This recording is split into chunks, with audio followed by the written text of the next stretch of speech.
नमस्कार दोस्तों, मैं हूं सिद्धांत। ओलंपिक स्टडी में आपका बहुत बहुत स्वागत है। कैसे आप सभी लोग? उम्मीद करता हूं सभी लोग स्वस्थ होंगे, व्यस्त होंगे, वीपीओ एग्जाम की प्रिपरेशन अच्छे ढंग से कर रहे होंगे। सो फ्रेंड्स, आपका जो चौथा टॉपिक है वो है उत्तर प्रदेश पंचायती राज अधिनियम। बहुत ही महत्वपूर्ण टॉपिक है। एक तरह से कह सकते हैं कि एक कॉन्सेप्ट है पूरा का पूरा। जो आपका सिलेबस है जिसमें 6 भाग हैं, उसका ये कॉन्सेप्ट पार्ट है। जैसे आप मैथ जब सॉल्व करते हो तो कॉन्सेप्ट सीखते हो ना, तो इस तरह से आप कह सकते हैं कि जो आप यहाँ पे सिलेबस देख रहे हैं उनका ये कॉन्सेप्ट है। इसको पढ़ने के बाद में आपका कॉन्सेप्ट क्लियर होगा, क्योंकि जब आप आगे कोई टॉपिक उठाएंगे और उस टॉपिक को पढ़ेंगे तो आपको पहले से पता होगा कि इस टॉपिक का डिस्कशन फलाना धारा के अनुसार है, ठीक है, और ये इस अध्याय में स्थित है या लिखा गया है। तो ये चीज़ें आपको पहले पता होगा। तो एक तरह से ये कॉन्सेप्चुअल पार्ट है और इसमें आपको फैक्ट्स पढ़ने हैं। टोटल फैक्ट्स आधारित ये वीडियो रहने वाला है। इसको लिखने में, रिसर्च करने में काफ़ी टाइम लगा है, क्योंकि ये पूरा का पूरा पीडीएफ फाइल में था और वहाँ से सरल भाषा में टाइप करके आपके समक्ष ये रखा गया है। तो थोड़ा सा ये वीडियो डिले हुआ है और जो पेड ग्रुप है वहाँ पे भी थोड़ा सा डिले चला है। तो बच्चे परेशान ना हो, क्योंकि धाराओं को लिखने में, समझने में काफ़ी टाइम लगता है और यहाँ पे जो भाषा में मैंने आपको लिख के दिया है वो बहुत ही ईजी है और इम्पॉर्टेंट फैक्ट ही सिर्फ उसमें शामिल किया गया है, ठीक है। तो हमको पढ़ना है उत्तर प्रदेश पंचायती राज अधिनियम। बिना किसी देरी के आगे बढ़ते हैं। जो भी छात्र हमारे पेड ग्रुप से जुड़ना चाहते हैं वो सभी लोग जुड़ सकते हैं, ठीक है। संपूर्ण पंचायती राज व्यवस्था को कवर किया जा रहा है। हिंदी और इंग्लिश दोनों भाषा में आपको कंटेंट दिया जा रहा है। Video classes, PDF material, e book, test series, MCQ question practice और परीक्षा की रणनीति पर विशेष चर्चा पेड पीडीएफ के अंतर्गत किया जाता है, ठीक है। तो अगर आप इंटरेस्टेड हैं तो बैच ज्वाइन कर सकते हैं। आगे बढ़ते हैं बिना किसी देरी के। देखिए, उत्तर प्रदेश पंचायती राज अधिनियम हमें पढ़ना है। आपके सिलेबस में यही मेंशन है, लेकिन हमें पढ़ना क्या है? संयुक्त प्रांत अधिनियम संख्या 26 सन 1947 में जो आया था, इसी को अपडेट करके, इसमें कुछ चीज़ें संशोधित करके, कुछ चीज़ें इसमें मिटा के, कुछ चीज़ें इसमें जोड़ के आज जो उत्तर प्रदेश में पंचायती राज अधिनियम चल रहा है, ठीक है, वो यही है, 1947 वाला ही है। संयुक्त प्रांत अधिनियम 1947 आज भी चल रहा है। इसमें कुछ चीज़ें ऐड कर दी गई हैं, कुछ चीज़ें मिटाई गई हैं और आज इसका नाम जो है उत्तर प्रदेश पंचायती राज अधिनियम हो गया है। संयुक्त प्रांत अधिनियम पहले नाम था इसका, ऐसा इसलिए है क्योंकि उस टाइम पे इसमें कई सारे स्टेट हुआ करते थे। कई सारे स्टेट्स में ये लागू था। जैसे अगर हम बात करें तो पहली बार ये बिहार में लागू हुआ था। पहली बार ये कहाँ पे लागू हुआ था? अगर पूछता है कि संयुक्त प्रांत अधिनियम 1947 पहली बार कहाँ पे लागू हुआ था, तो ये बिहार में लागू हुआ था। इसके बाद में अन्य स्टेट्स में लागू हुआ, जैसे उत्तर प्रदेश हो गया, गोवा हो गया आपका, ठीक है, आंध्र प्रदेश हो गया। इसके बाद में इन सारे स्टेट्स में लागू हुआ। पहले ये कहाँ पे लागू हुआ? बिहार में लागू हुआ और उत्तर प्रदेश में भी यही लागू था उस टाइम पे 1947 के अंतर्गत, ठीक है। देखिए, बिना किसी देरी के इसमें अगर हम बहुत सारी बातें करेंगे तो वीडियो ऑलरेडी लंबा हो सकता है। तो यहाँ पर हम फैक्ट टू फैक्ट बात करेंगे और जो चीज़ें महत्वपूर्ण होंगी, जिस पे मुझे एक्सप्लेन करना होगा, वो चीज़ मैं एक्सप्लेन करूंगा, ठीक है। उत्तर प्रदेश विधानसभा ने 5 जून 1947 को तथा विधान परिषद ने 16 सितंबर 1947 को इसको पारित किया, ठीक है। विधानसभा और विधान परिषद में ये पारित हो गया। 5 जून को विधानसभा में पारित हुआ, और इसके बाद में 16 सितंबर को ये विधान परिषद में पारित हुआ। गवर्नमेंट ऑफ इंडिया एक्ट 1935 की धारा 76 के अधीन डोमिनियन ऑफ इंडिया के गवर्नर जनरल की स्वीकृति, उस टाइम पे गवर्नर जनरल थे, आपको पता है, माउंटबेटन। तो इनकी स्वीकृति के बाद में 7 दिसंबर 1947 को ये आगे बढ़ा। इसके बाद में अगर मैं इसके लागू होने की बात करूं कि ये लागू कब हुआ, तो आप याद रखेंगे कि यूपी गवर्नमेंट गजट में इसका जो प्रकाशन है ये 27 दिसंबर 1947 को हुआ, जब यूपी गवर्नमेंट गजट में प्रकाशन हुआ। इसके बाद में ये कह सकते हैं कि लागू हुआ, ठीक है। तो ये लागू कब हुआ, ये डेट आप याद रखेंगे, 27 दिसंबर 1947 को, ठीक है। इसमें, इस अधिनियम में, 1947 अधिनियम में टोटल 9 अध्याय हैं। कितने अध्याय हैं? 9 अध्याय हैं। अब इसमें कुछ चीज़ें और भी हैं, जैसे अध्यायों का भी खंड कर दिया गया है। जैसे मैं बात करूं तो अधिनियम जो अध्याय 2 है या 3 है, उसमें का को ऐड किया गया है, ठीक है। इस तरह से कई खंड है, लेकिन एग्जाम में अगर पूछता है कितने अध्याय हैं तो आप 9 ही अध्याय मार्क करेंगे, ठीक है। इसके बाद में कुल धाराएं कितनी है इसमें? तो 119 धाराएं हैं। मोस्ट इंपॉर्टेंट है, आप इसको याद रखना कि 119 धाराएं 1947 के अधिनियम में है। कुल अनुसूची की बात करें तो एक अनुसूची है, यानी कि सिर्फ और सिर्फ इसमें एक अनुसूची जोड़ी गई है। चीज़ों को मिटाते चलेंगे ताकि डेंसिटी ठीक ठाक लगे और आप कंफ्यूज मत हो। देखिए, इस चैप्टर को पढ़ने से पहले, ठीक है, इस चैप्टर को पढ़ने से पहले अच्छा ध्यान रखना कि ये राजस्थान में भी लागू था। उत्तर प्रदेश, आंध्र प्रदेश, गोवा, राजस्थान, ठीक है। तो ये सब जगह पे, यहाँ पे इतनी जगह पे लागू था। बिहार में ये पहली बार लागू हुआ था। देखिए, इसको पढ़ने से पहले, इस अधिनियम को पढ़ने से पहले हम ये समझते हैं कि ये अधिनियम किस पे आधारित है। किस चीज़ की ये व्याख्या करता है? तो मुख्यतः ये अधिनियम जो है ये ग्राम पंचायत की व्याख्या करता है, ठीक है? ग्राम पंचायत से जुड़े सभी कार्यों की व्याख्या करता है। जो भी चीज़ें इससे रिलेटेड हो सकती हैं, ग्राम सभा, ग्राम पंचायत, ठीक है, प्रधानी वगैरह, जो भी नाम सुनते हैं, न्याय पंचायत तक, इन सब का उल्लेख इस अधिनियम में किया गया है। इस अधिनियम में क्षेत्र पंचायत और जिला पंचायत का उल्लेख नहीं है। इसका उल्लेख आपको 1961 के अंतर्गत पढ़ना है। आगे जब आप अन्य भाग देखेंगे तो उसमें अगर मेंशन होता है क्षेत्र पंचायत और जिला पंचायत में, तो क्षेत्र पंचायत और जिला पंचायत का जो कंटेंट होगा वो इस अधिनियम से लिया जाएगा, ठीक है। बाकी ग्राम पंचायत और ग्राम सभा, इसके बाद में न्याय पंचायत, इन सब के बारे में कोई भी उल्लेख होता है तो आप ये समझ लीजिए कि यहीं से वो चीज़ें ली गई हैं, ठीक है। तो एक तरह से ये क्या है, ये कॉन्सेप्चुअल वीडियो है, ये कॉन्सेप्चुअल पार्ट है जो आपके आने वाले भाग हैं उनका। तो ये वीडियो काफ़ी इंपॉर्टेंट है और यहाँ से धाराओं पे आधारित प्रश्न आपकी परीक्षा में देखने को मिल सकता है। डायरेक्ट धारा पूछ लेता है कभी कभी एग्जाम में, तो उसका भी आप ध्यान रखेंगे। थोड़ा थोड़ा करके आप इस वीडियो को देखें, थोड़ा थोड़ा करके आप इसको पढ़ने की कोशिश करें। धीरे धीरे कंटेंट ऑलरेडी बढ़ता जाएगा, तो कोशिश करें कि जो भी कंटेंट आपको मिल रहा है उसका या तो आप नोट्स बना लें, उसको या तो याद करते रहें, जो भी चीज़ें कर सकते हो करते रहें। ऐसा ना हो कि धीरे धीरे कंटेंट जब ज़्यादा हो जाए तो आपको पढ़ने में वो टफ लगने लगे। अगर हम इस पंचायती राज अधिनियम के उद्देश्य की बात करें कि एक्चुअल में इसका उद्देश्य क्या है, तो इसका उद्देश्य दोस्तों है राजस्व एकत्रित करना, ठीक है। ग्राम पंचायत, ग्राम सभा में राजस्व एकत्रित करना, सड़क का रख रखाव करना, ग्राम में सड़कें कैसी होती है आपको पता होगा, खड़ंजा सड़कें, रोड जो भी है उसका रख रखाव करना, स्कूल, अस्पताल, इन सब की स्थापना करना, नरेगा से संबंधित जो प्रावधान होते हैं उनकी देखरेख करना, स्वच्छता, ठीक है, परिवार रजिस्टर, शिक्षा आदि के बारे में विशेष रूप से जो इसमें चीज़ें, धाराएं हैं उसमें सारी चीज़ें वर्णित की गई हैं, ठीक है। तो ये इसका उल्लेख है और यही इसका कार्य भी है, ओके। अब देखिए, जैसा कि मैंने आपको बताया कि इसमें कुल कितने अध्याय हैं, 9 अध्याय हैं, 119 धाराएं हैं और एक अनुसूची है। अगर इसके विषय की बात करता है कि इसका विषय क्या है, 1947 अधिनियम का विषय क्या है, तो इसका विषय आप याद रखना, संयुक्त प्रांत के मतलब अब तो उत्तर प्रदेश हो गया, उस टाइम पे संयुक्त प्रांत था 1947 में, तो संयुक्त प्रांत के यानी कि उत्तर प्रदेश के ग्राम्य क्षेत्रों में स्थानीय स्वायत्त शासन स्थापित करने और विकसित करने के लिए ये इसका उद्देश्य है, इसका विषय है, ठीक है। क्या इसका विषय है? ग्राम क्षेत्रों में स्थानीय स्वशासन, ठीक है। आप बोल सकते हैं जो हमने पंचायती राज व्यवस्था, वो समितियों के बारे में देखा था, ठीक है, वीडियो में, वहाँ पे क्या है, ग्रामों में स्थानीय स्वशासन की बात की गई है, उसी की स्थापना और उसके विकास के लिए इसमें चीज़ें वर्णित हैं।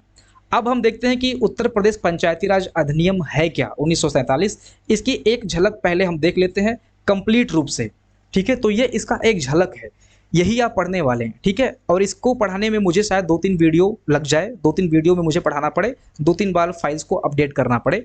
तो जो पेड ग्रुप के बच्चे हैं वो लोग परेशान मत होना, ठीक है। सारी फाइल्स को एक कर दिया जाएगा।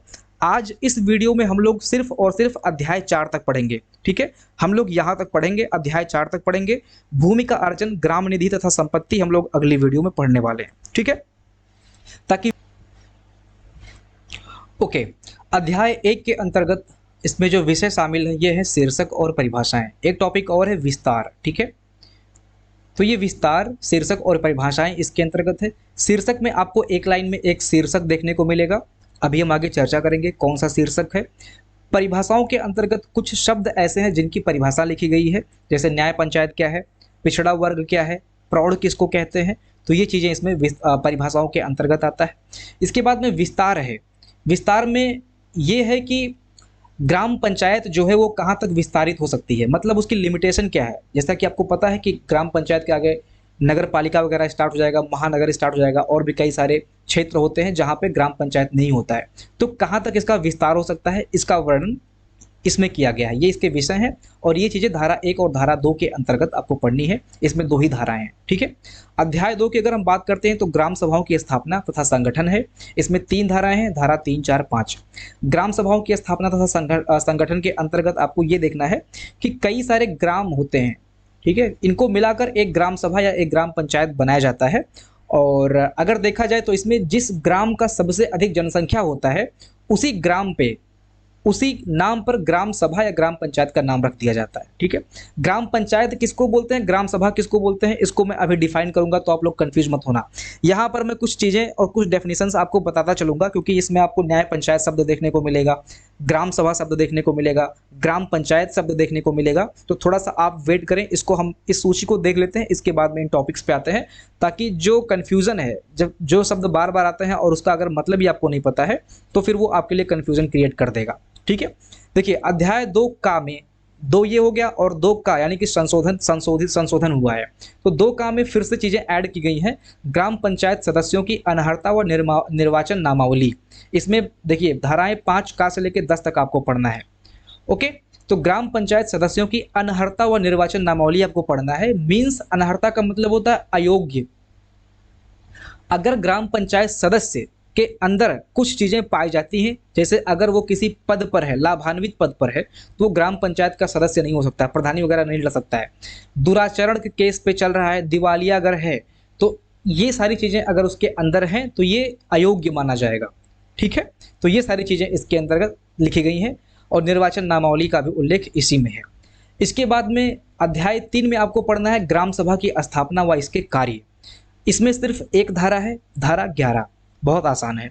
तो ग्राम सभा की स्थापना व इसके कार्य के अंतर्गत आपको ये पढ़ना होता है कि ग्राम सभा की बैठक कब बुलाई जाती है। आपको पता है कि जब एक बच्चे 5 सदस्य किसी मुद्दे को लेकर राजी हो जाते हैं तो ग्राम सभा की बैठक बुलाई जा सकती है। उसको हम बोलते हैं असाधारण बैठक। एक तो नॉर्मल बैठक होती है, लेकिन अगर कोई मुद्दा है, कोई विषय है, तो 1/5 सदस्य अगर चाहें तो अगर राजी होते हैं तो ग्राम सभा की बैठक बुलाई जा सकती है। और वैसे जो ग्राम सभा की बैठक होती है वो रबी और खरीफ की फसल की कटाई होती है, इसके बाद में बैठती है। ठीक है, ये सारी चीज़ें इसमें लिखी गई हैं। इसके बाद में अध्याय 3 का में क्या लिखा है, अध्याय 3 का में ग्राम पंचायत प्रधान जो होते हैं, उप प्रधान, इनका निर्वाचन भत्ता आपको पता होगा कितने इनका निर्वाचन कैसे होता है। ठीक है, और इनके भत्ते वगैरह क्या है, इनका उल्लेख किया गया है। और ये धारा का से 14 खा तक है। ठीक है, इसके बाद में अध्याय 4 में ग्राम पंचायत के अधिकार हैं, कर्तव्य हैं तथा कार्य हैं। तो ग्राम पंचायत के अधिकार, कर्तव्य तथा कार्य है, प्रशासन है। आप देख सकते हैं कृषि हो गया, जैसे कृषि, लघु सिंचाई हो गया, ठीक है, पशुपालन हो गया, पीने का पानी हो गया। इन सारी चीज़ों के बारे में इनका कर्तव्य क्या है, ये चीज़ें इसमें वर्णित है, और इसको कैसे देखा जाए, कैसे इसको प्रशासित किया जाए, ये चीज़ इसमें वर्णित है। और ये धारा 15 से लेकर धारा 31 तक है। इसके बाद में अध्याय 5 में आप देखने वाले हैं भूमि का अर्जन, ग्राम निधि तथा संपत्ति। इसमें आपको ये देखना होता है कि ग्राम पंचायत जो है वो भूमि का अर्जन कैसे करेगी। ठीक है, भूमि अधिग्रहण करने की शक्ति इसके पास है।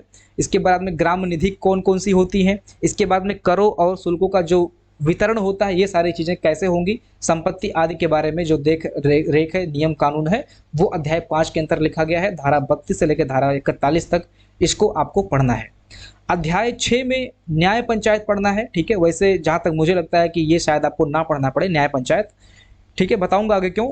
तो धारा 6 में न्याय पंचायत है, और इसमें जो धाराएं हैं, सबसे ज़्यादा धारा भी इसी में है। 42 से लेकर 94 का तक इसमें धारा है। इसकी स्थापना, न्याय पंचायत की स्थापना, नियुक्ति, कार्यकाल, सरपंच चुनाव, त्यागपत्र, ये सारी चीज़ें आपको न्याय पंचायत के अंतर्गत पढ़नी है।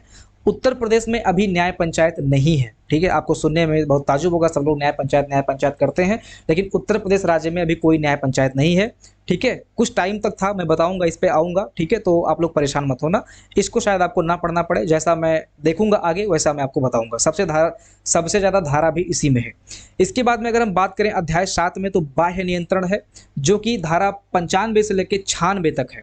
तो जो ग्राम पंचायत है, इसमें जो बाह्य नियंत्रण है वो किसके द्वारा है, तो राज्य सरकार के द्वारा है, सभी को पता होगा।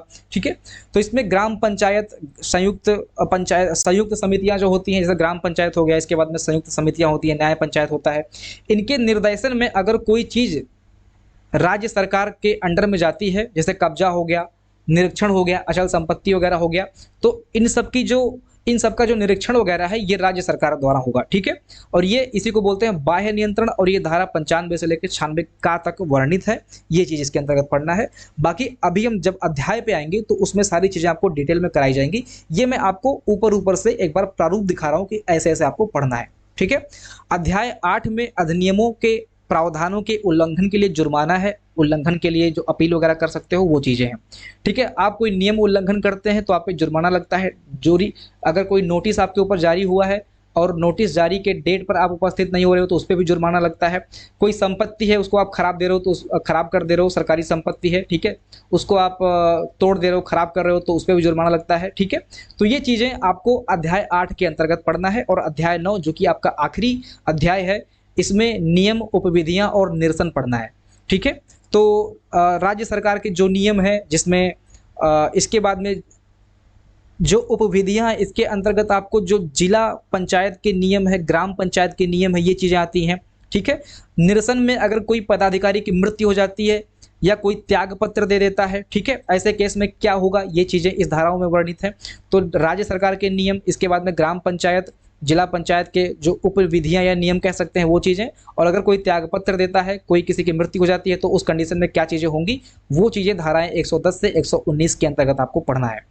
तो ये जो विषय सूची है इसको आप लोग याद रखें, ठीक है, ताकि जब आप आगे आने वाले समय में जैसे ग्राम पंचायत और ग्राम प्रधान या उप प्रधान इसके निर्वाचन भत्ता के बारे में पढ़ रहे हो अन्य भाग में आगे, ठीक है, दूसरे भाग में, तो आपको याद हो कि आप अध्याय 3 का में है और धारा 11 का से लेकर धारा 14 खा तक चल रहा है। ग्राम सभा की स्थापना व कार्य जब आप कभी पढ़ रहे हो तो आपको ये पता हो कि अध्याय 3 में धारा 11 के अंतर्गत आता है, इसलिए इसको मैंने आपको दे दिया, शायद ये सूची आपको और जगह देखने को ना मिले, ठीक है। तो आगे बढ़ते हैं। अब देखिए हम आते हैं धाराएं और उनसे संबंधित अधिनियम के बारे में, सीधे जंप करते हैं अध्याय 1 पर, जिसमें मैंने बताया कि आपको 2 धाराएं हैं। अध्याय 1 में आपको 2 धाराएं पढ़नी है। शीर्षक, संक्षिप्त शीर्षक जो हो सकता है इसका विस्तार और प्रारंभ, ये चीज आपको देखना है। तो जो शीर्षक है ये आप याद रखेंगे, इसका शीर्षक है, इस अधिनियम को उत्तर प्रदेश पंचायत राज अधिनियम 1947 कहा जाता है। शीर्षक सभी को पता होगा, यही आपका शीर्षक भी है पढ़ने वाला, ठीक है। इसके बाद में अगर हम बात करें विस्तार की, तो इसका विस्तार उस क्षेत्र को छोड़कर पूरे उत्तर प्रदेश तक होगा जिसमें यूपी नगर महापालिका अधिनियम 1959 तक एक नगर पालिका या अधिसूचित क्षेत्र घोषित किया गया है, इसमें शामिल किया जा सकता है। देखिए आसान भाषा में समझते हैं, क्या है कि ग्राम पंचायत की एक लिमिटेशन होती है। जब कोई क्षेत्र महानगर या नगर पालिका, म्युनिसिपैलिटी, ठीक है, या नोटिफाइड एरिया हो जाएगा कि आगे चल के ये नगर पालिका बन सकता है या नगर पंचायत के अंतर्गत आ सकता है, तो उस क्षेत्र में ग्राम पंचायत का जो रूल रेगुलेशन होता है, 1947 का अधिनियम होता है, वो ऑलरेडी समाप्त हो जाएगा, ठीक है। तो यही चीज इसमें लिखा गया है कि ये सिर्फ उसी क्षेत्र में लागू होगा जहां पे ग्राम पंचायत होगा। ये अधिनियम 1947 का वहीं पर लागू होगा जहां पे सिर्फ और सिर्फ ग्राम पंचायत होगा, ठीक है। आगे बढ़ें। इसके बाद में परिभाषाओं के अंतर्गत आपको कुछ परिभाषाएं देखनी है, जिसमें न्याय पंचायत से तात्पर्य धारा 42 के अधीन स्थापित की गई न्याय पंचायत से है और उसमें उसकी बेंच भी शामिल है, ठीक है। ये न्याय पंचायत की परिभाषा है जो कि धारा 42 में लिखित है, इसको आपको ध्यान रखना है। प्रौढ़ से तात्पर्य ऐसे व्यक्ति से है जिसने 21 वर्ष की आयु पूरी कर ली हो। तो आपके एग्जाम में ये प्रश्न बन सकता है कि 1947 के अंतर्गत प्रौढ़ शब्द की जो लिमिटेशन है, जो आयु है, वो कितने वर्ष है, तो आपका आंसर होगा 21 वर्ष, ठीक है। ये चीज आप ध्यान रखेंगे। 18 वर्ष पे आप चुनाव मतदाता वगैरह बन जाते हैं, लेकिन प्रौढ़ की जब बात करेगा तो आप 21 वर्ष मार्क करेंगे, इस चीज का आप ध्यान रखें, ओके। इसके बाद में पिछड़े वर्ग का जो डेफिनेशन है वो भी इसी में लिखा गया है। अनुसूचित जातियों, अनुसूचित जनजातियों और अन्य पिछड़े वर्ग के लिए आरक्षण अधिनियम 1994 की अनुसूची एक विनिर्दिष्ट नागरिकों के पिछड़े वर्गों का है, ठीक है। तो आपको ये नहीं ध्यान रखना है, आपको ये ध्यान रखना है कि ये पिछड़ा वर्ग जो है ये अध्याय 1 के अंतर्गत धारा खाक में आता है, ठीक है। बाकी डेफिनेशन आपसे नहीं पूछेगा। दांडिक कार्यवाही भी इसी में उल्लिखित है, इसमें गा के अंतर्गत, ठीक है। तो ये चीजें आप ऐसे याद रखें कि हाँ ये चीजें जो है ये धारा 2 के अंतर्गत परिभाषाओं के अंतर्गत आता है, ये चीजें आपको जाननी चाहिए। इसके बाद में मंडल वगैरह हो गया, ठीक है। मंडल से तात्पर्य ऐसे क्षेत्र से है जिसके भीतर कोई न्याय पंचायत धारा 42 के अधीन अपने अधिकार क्षेत्र का प्रयोग कर रहा हो। तो मंडल, जैसा कि मैंने आपको बताया, देखिए क्या है कि न्याय पंचायत को मैं भी इसी टाइम पे उल्लेखित कर देता हूँ, बता देता हूँ आपको। न्याय पंचायत अब उत्तर प्रदेश में नहीं है। उत्तर प्रदेश में क्या है, अब उत्तर प्रदेश में जैसे जिला जो सत्र न्यायालय है, इसके बाद में पहले के टाइम में न्याय पंचायत हुआ करता था। अभी एग्जैक्ट डेट मुझे याद नहीं है कि न्याय पंचायत कब से समाप्त किया गया, मैं अभी थोड़ा सा कंफ्यूज हूँ, शायद 1967-70 एग्जैक्ट मुझे नहीं पता, इसलिए मैं यहाँ पे नाम नहीं लूंगा, ठीक है। तो उस टाइम तक न्याय पंचायत हुआ करता था, लेकिन बाद में इसको समाप्त कर दिया गया, ठीक है। तो न्याय पंचायत के अंतर्गत जो ये अब अपने अधिकार क्षेत्र हैं, प्रयोग हैं। अब न्याय पंचायत में क्या होता था, न्याय पंचायत में दोस्तों लगभग 20-25 गाँव से रिलेटेड जो प्रॉब्लम्स थी, जो मुद्दे थे, जो वाद विवाद थे, इनका जो न्याय वगैरह हुआ करता था, वही न्याय पंचायत में हुआ था। अब इसको समाप्त कर दिया गया है, तो जिला पंचायत में इसका क्या बोलते हैं, इसका न्याय होता है। ठीक है, तो न्याय पंचायत को समाप्त कर दिया गया है, लेकिन मंडल वही जो मैं बता रहा हूँ आपको, उसी वही मंडल के अंतर्गत न्याय पंचायत आता था। ठीक है, एक मंडल में आप बोल सकते हैं कि एक न्याय पंचायत, और उसके अंतर्गत लगभग 15, 20, 50 गांव हुआ करते थे। तो ये चीज़ है। ठीक है, इसके बाद में अगर हम बात करें, ग्राम सभा का अर्थ धारा 3 के तहत स्थापित एक निकाय है। तो ये ग्राम सभा का अर्थ क्या है? धारा 3 के अंतर्गत स्थापित एक निकाय है, जिसमें ग्राम पंचायत के क्षेत्र में शामिल गांव से संबंधित मतदाता सूची में पंजीकृत व्यक्ति शामिल होते हैं। तो आप इसको समझ सकते हैं कि ग्राम पंचायत के क्षेत्र में शामिल, ग्राम पंचायत के क्षेत्र में शामिल जितने भी मतदाता सूची के लोग हैं, वो ग्राम सभा के सदस्य हो सकते हैं। ठीक है, इसका आप ध्यान रखिएगा। ग्राम पंचायत के सदस्य ग्राम सभा के भी सदस्य होते हैं, ऐसा हम कह सकते हैं। अभी ग्राम पंचायत क्या है, ग्राम सभा क्या है, ग्राम न्याय पंचायत क्या है, आप लोग कंफ्यूज हो रहे होंगे, मुझे पता है। तो इसलिए क्या करते हैं, पहले इसी को उल्लेखित कर देते हैं कि ग्राम सभा क्या है, ग्राम पंचायत क्या है, इसके बाद में न्याय पंचायत क्या है। ये जब आप क्लियर कर लेंगे तो इसको पढ़ने में आपको आसानी रहेगी। तो इसके लिए मैंने यहाँ पे एक सारणी बना दी है, एक टेबल बना दिया है, इसको आप लोग पढ़ लीजिए, अच्छे समझ में आ जाएगा। देखिए, ग्राम सभा क्या है? ग्राम सभा एक क्या है, एक विधायी निकाय है, विधायी निकाय है। आपको मैं एक एग्जाम्पल से समझाने की कोशिश करता हूँ, ठीक है, शायद आप अच्छे से समझ जाएं। देखिए, जैसे आप अगर केंद्र स्तर की बात करते हैं, तो केंद्र स्तर पर क्या होता है, एक विधायिका होता है जो नियम और कानून बनाता है, कानून पास करता है। इसके बाद में एक कार्यपालिका होता है, आपको पता होगा कार्यपालिका, एग्जीक्यूटिव, जो कार्य को संपादित करता है। और इसके बाद में एक होता है न्यायपालिका, न्यायपालिका। तो न्यायपालिका स्वतंत्र है, ठीक है, इसमें कोई हस्तक्षेप नहीं करता है। ये जिसके जैसे हाई कोर्ट हो गया, सुप्रीम कोर्ट हो गया, अगर न्यायपालिका किसी के अंडर में काम करने लगे तो न्यायपालिका रह ही नहीं जाएगा। तो विधायिका क्या करता है, विधायिका नियम और कानून को बनाता है। मतलब यहाँ पे वो लोग बैठते हैं जो कि कानून को बनाने में, कह सकते हैं कि सरकार बनाने में अपनी भूमिका निभाते हैं। देखिए, सरकार नहीं कहेंगे, लेकिन कानून तो कह सकते हैं, कानून बनाने में इनकी भूमिका है कि नहीं है, ठीक है। लेकिन कानून ही क्या है, एक तरह से सरकार हो जाता है। जो कानून है वही को, इसी को तो आप फॉलो करते हैं, ठीक है। तो एक तरह से कह सकते हैं कि कानूनी सरकार है। इसके बाद में कार्यपालिका जो कि एग्जीक्यूटिव होती है, जो कार्य को संपादित करवाती है। इसमें कई सारे अधिकारी होते हैं, ऑफिसर होते हैं, नियुक्तियां होती हैं, समितियां होती हैं, इनके माध्यम से कार्य को संपादित किया जाता है, ठीक है। और न्यायपालिका इन्हीं की देख रेख करती है कि इसमें कोई गड़बड़ी तो नहीं है। अगर कोई प्रॉब्लम होती है तो सब भाग के कहा जाते हैं, न्यायपालिका में चले जाते हैं। ये चीज़ आप समझ गए। इसी तरह से ग्राम सभा है। तो ग्राम सभा क्या है, ग्राम सभा एक विधायी निकाय है, ठीक है। ये क्या है, विधायिका है, एक तरह से विधायी निकाय है। आप जो एक पर्सनल व्यक्ति हैं, जो आप ये हेडफोन लगा के वीडियो देख रहे हो, या आप जो वीडियो देख रहे हो, जैसे यहाँ पे एक संसद बैठता है ना, वैसे ही आप ग्राम सभा में बैठते हो। ग्राम सभा में आप संसद हैं, खुद के संसद हैं, पर्सनल संसद हैं, ठीक है। आप क्या है, आप वोट देते हो, आप वोट देते हो, ठीक है। आप वोट देते हो, आपको भंग नहीं किया जा सकता है। आप मतदाता सूची में अगर एक बार आ गए तो आजीवन आप मतदाता सूची में रहेंगे, मरते दम तक रहेंगे, तो आपको भंग नहीं किया जाएगा। यानी कि ये विधायी निकाय है। आप क्या है, आप कानून बनाने की क्या बोलते हैं उसको, शक्ति रखते हैं, ठीक है। इसके बाद में आपको भंग नहीं किया जा सकता है, और हर व्यक्ति इसमें सदस्य है। कहने का मतलब है कि ग्राम सभा जो है, ग्राम सभा में हर व्यक्ति सदस्य है, ठीक है, ऐसा कह सकते हैं। इसके बाद में अगर हम ग्राम पंचायत की बात करते हैं, तो ग्राम सभा आप समझ गए, हर एक व्यक्ति जो वोट देता है, 18 साल का है, वो इसका सदस्य हो सकता है, ठीक है। इसके बाद में अगर हम ग्राम पंचायत की बात करें, तो ग्राम पंचायत में क्या है, यहीं से लोग चुने जाते हैं। जैसे प्रधान हो गए, ठीक है, सदस्य हो गए, वार्ड हो गए, ये सब जो चुने जाते हैं, ये कार्यपालिका के अंतर्गत आते हैं। मतलब ये ग्राम सभा में आपके काम करवाएंगे, ये आपके ग्राम सभा में काम करवाएंगे। तो एक तरह से इसको कार्यपालिका ना बोल के ग्राम पंचायत बोल दिया गया है, क्योंकि ये निचले स्तर की बात हो रही है, ठीक है।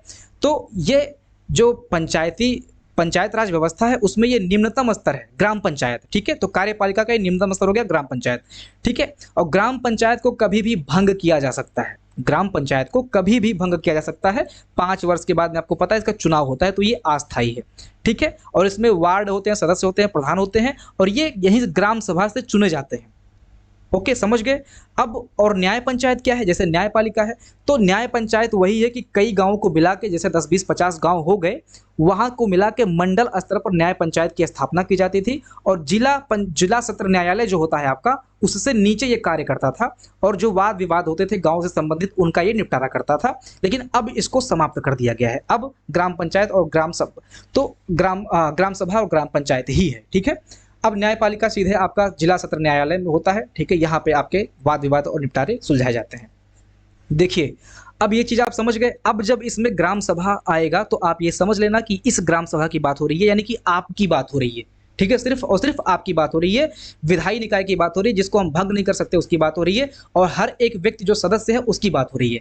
और जब ग्राम पंचायत की बात आएगा तो ग्राम पंचायत का मतलब क्या है? एक तरह से एक कार्यपालिका हो गया। इसके अंतर्गत जो प्रधान है, उप प्रधान है, वार्ड है, सदस्य हैं, और भी जो अधिकारी लोग आते हैं, उनकी चर्चा हो रही है, ठीक है। और न्याय पंचायत की जब चर्चा होगी इस 1947 के अधिनियम में, तो आप ये समझ लेना कि इसके बारे में जो आप पढ़ रहे हैं वो बस जानकारी के लिए पढ़ रहे हैं। उत्तर प्रदेश में इसका कोई अभी यूज नहीं है, ठीक है।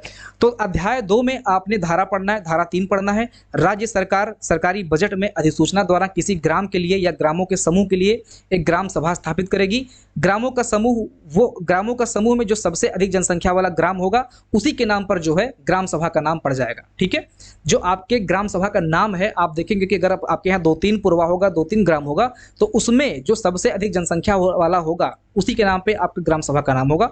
वही चीज इस धारा में लिखा गया है, धारा 3 के अंतर्गत लिखा गया है। ये एग्जाम में डायरेक्ट पूछ सकता है, ठीक है। तो आप याद रखेंगे इस चीज को।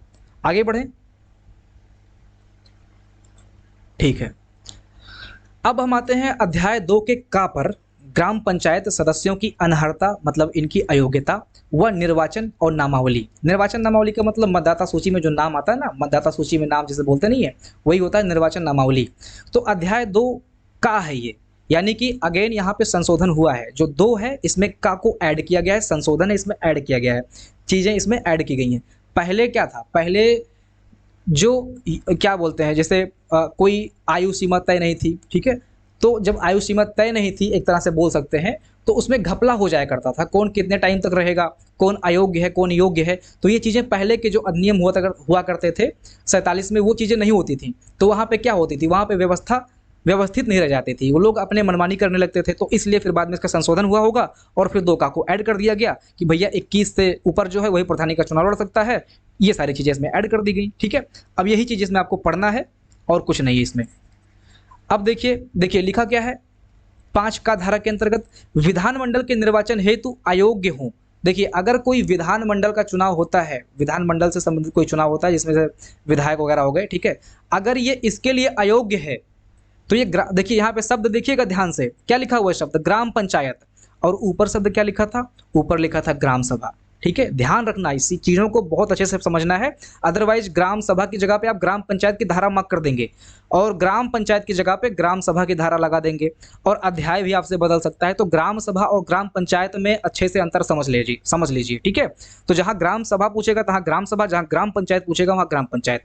अब ग्राम सभा से ही लोग चुन के आते हैं, तो अब यहाँ पे बात होगी ग्राम पंचायत की, क्योंकि अब यहाँ पे चुने हुए लोगों की बात हो रही है। तो चुने हुए लोग ग्राम पंचायत में आ गए, जिनको काम करना है, जो उनको नौकरी करना है, ठीक है। जो एक तरह से जो जनता है वहाँ की, उसके प्रति जवाबदेही जिनकी रहेगी, वो ग्राम पंचायत के अंतर्गत आते हैं। तो इसमें जो धाराएं हैं इसको समझ लीजिए, पढ़ लीजिए, याद करने की कोशिश कीजिए। जो चीज़ें मैं जैसे जैसे बता रहा हूँ वैसे वैसे आप पढ़ेंगे तो आपको पढ़ने में आसानी रहेगी। अदरवाइज आप बोर हो रहे होंगे तो फिर आपको खुद से पढ़ना होगा, तो आपको इंटरेस्ट भी नहीं आएगा और शायद आप पढ़े भी ना, ठीक है। तो 5 का में मैंने क्या बताया? जो लोग विधायक नहीं बन सकते हैं वो लोग प्रधान भी नहीं बन सकते हैं, बात आप समझ गए। लेकिन इसमें एक चीज़ आप ध्यान रखना कि विधायक के लिए उम्र कितनी होनी चाहिए? 25 साल।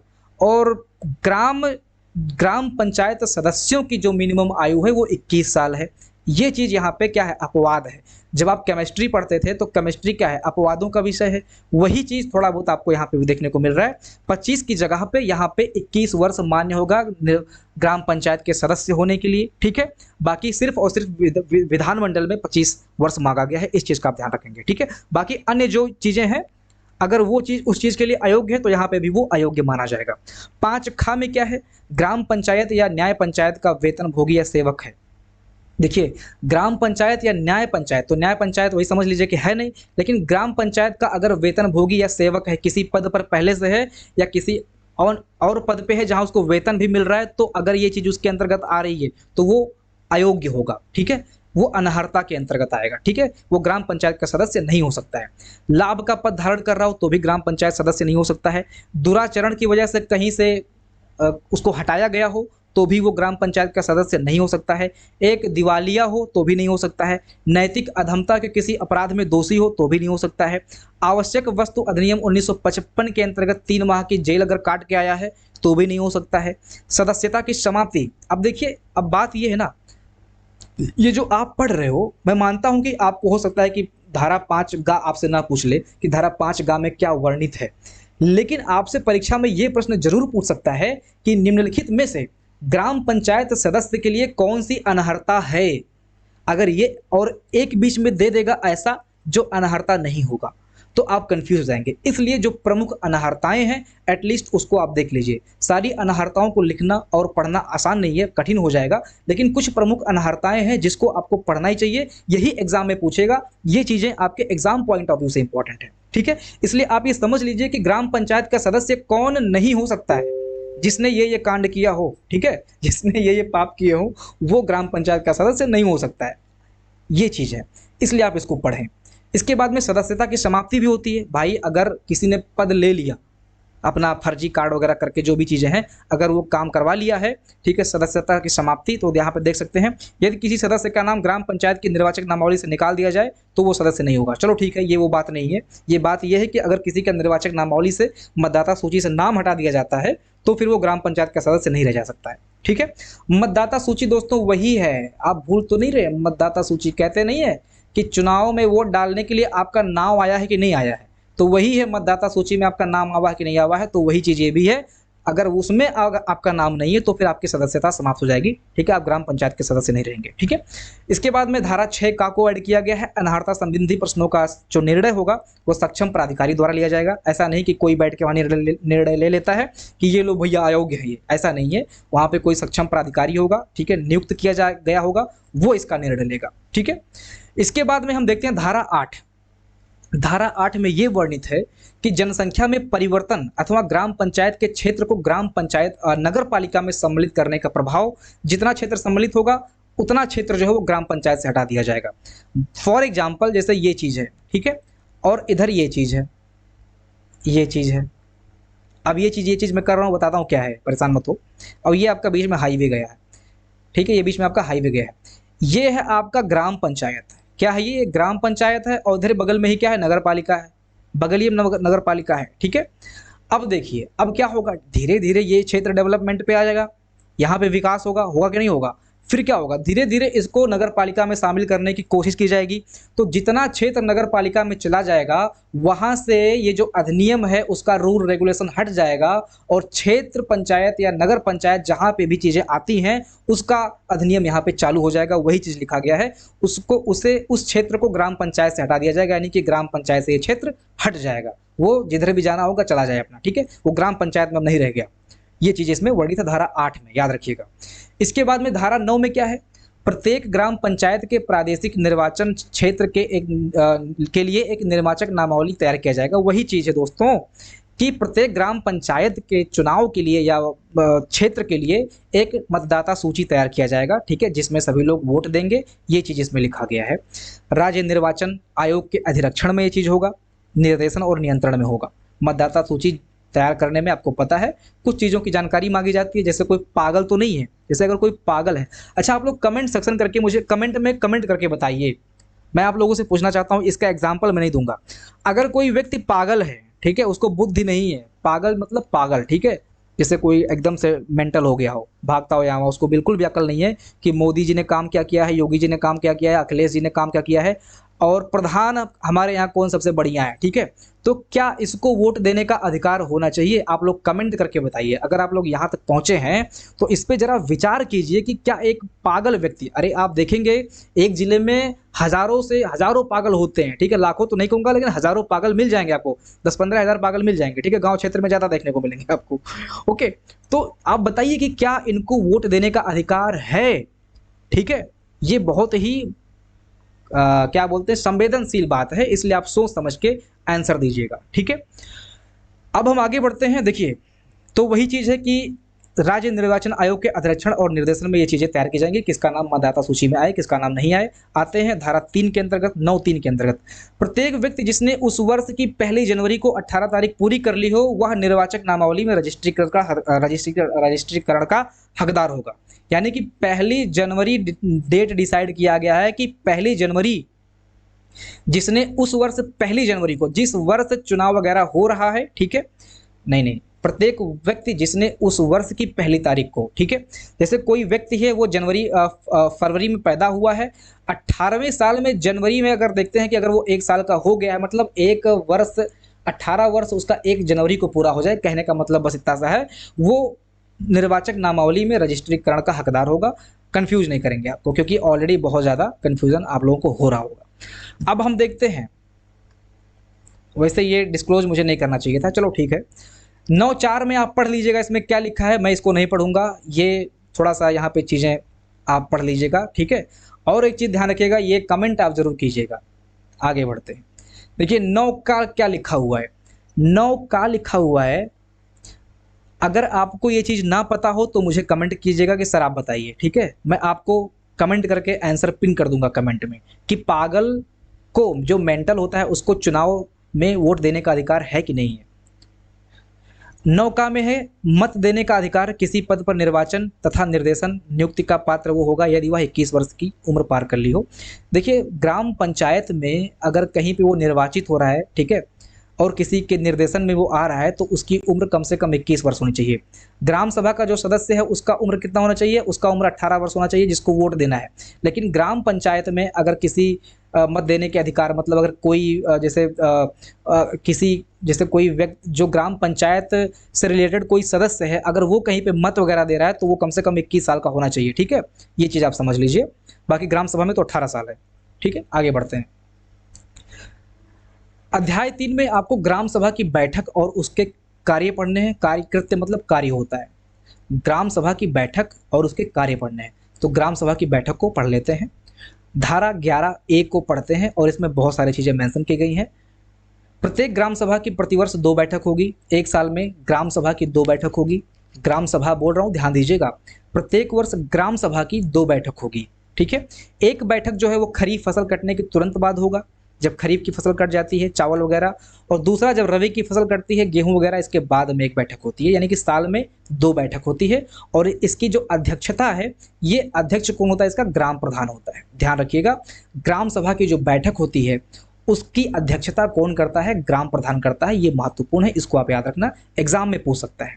ओके, अब हम देखते हैं कि ग्राम सभा की जैसे 2 बैठक तो हो गई, लेकिन अगर कोई इमरजेंसी पड़ जाए, आपातकाल आ जाए, बाढ़ वगैरह आ जाए, कोई डिसीजन लेना है, कोई मुद्दा है, कोई वाद हो गया है, ठीक है, तो वहाँ पे क्या होगा कि अगर जितने सदस्य हैं ग्राम पंचायत में, उस ग्राम पंचायत में या ग्राम सभा में जितने भी सदस्य हैं, वहाँ पे अगर 1/5 सदस्य मांग करते हैं, 1/5 सदस्य अगर मांग करते हैं, तो 30 दिन के भीतर असाधारण बैठक भी बुलाई जा सकती है, ठीक है।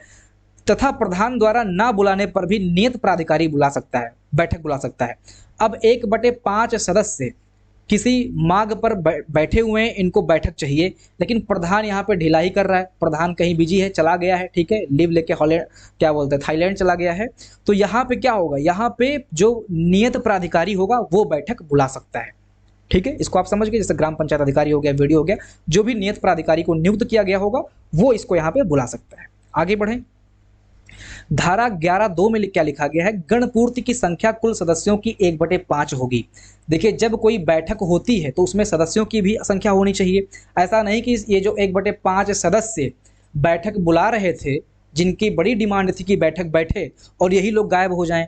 तो यहाँ पे इसने कंडीशन लगा दिया है कि 1/5 सदस्य तो होने ही चाहिए, एटलीस्ट जो बुलाए हैं वो तो कम से कम आ जाएं। तो वही लिखा हुआ है कि गणपूर्ति की संख्या कुल सदस्यों की 1/5 होगी। गणपूर्ति के अभाव में बैठक स्थगित हो जाएगी।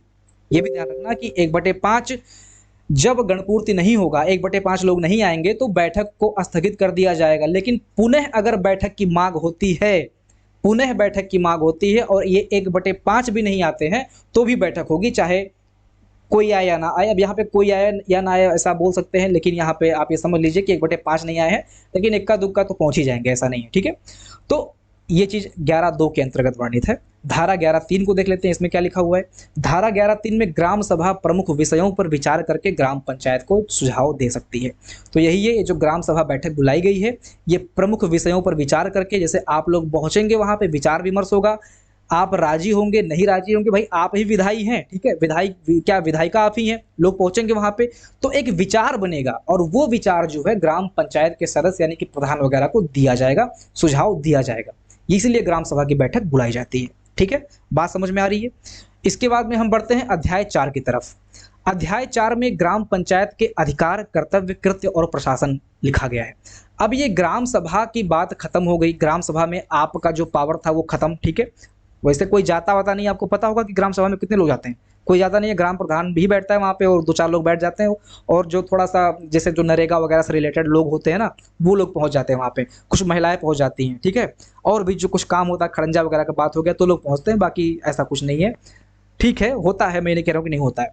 इसके बाद में ग्राम पंचायत के अधिकार, कर्तव्य और कृत्य तथा प्रशासन। अब ऐसा नहीं कि आपको ही सब कुछ प्रशासन दे दिया जाएगा, आपको ही पूरा का पूरा पावर दे दिया जाएगा। ठीक है, आप ही प्रधान हो गए तो फिर ग्राम प्रधान बनने का फायदा क्या?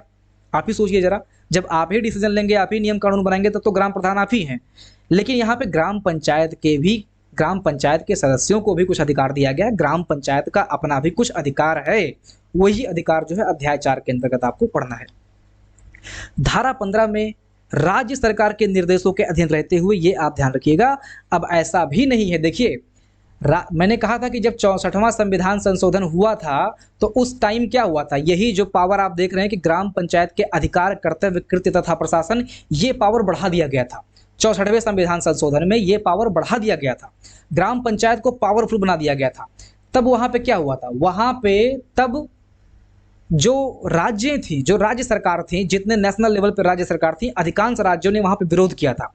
ये कहा कि जब पावर आप ग्राम पंचायत को दे रहे हो तो हम राज्य में बैठ के क्या करेंगे, एमएलए बन के हम क्या करेंगे जब प्रधान में सब कुछ है, आप सोचो। ठीक है, तो इसीलिए वहां पे इसका बहुत तगड़ा विरोध हुआ था 64वें संविधान संशोधन का।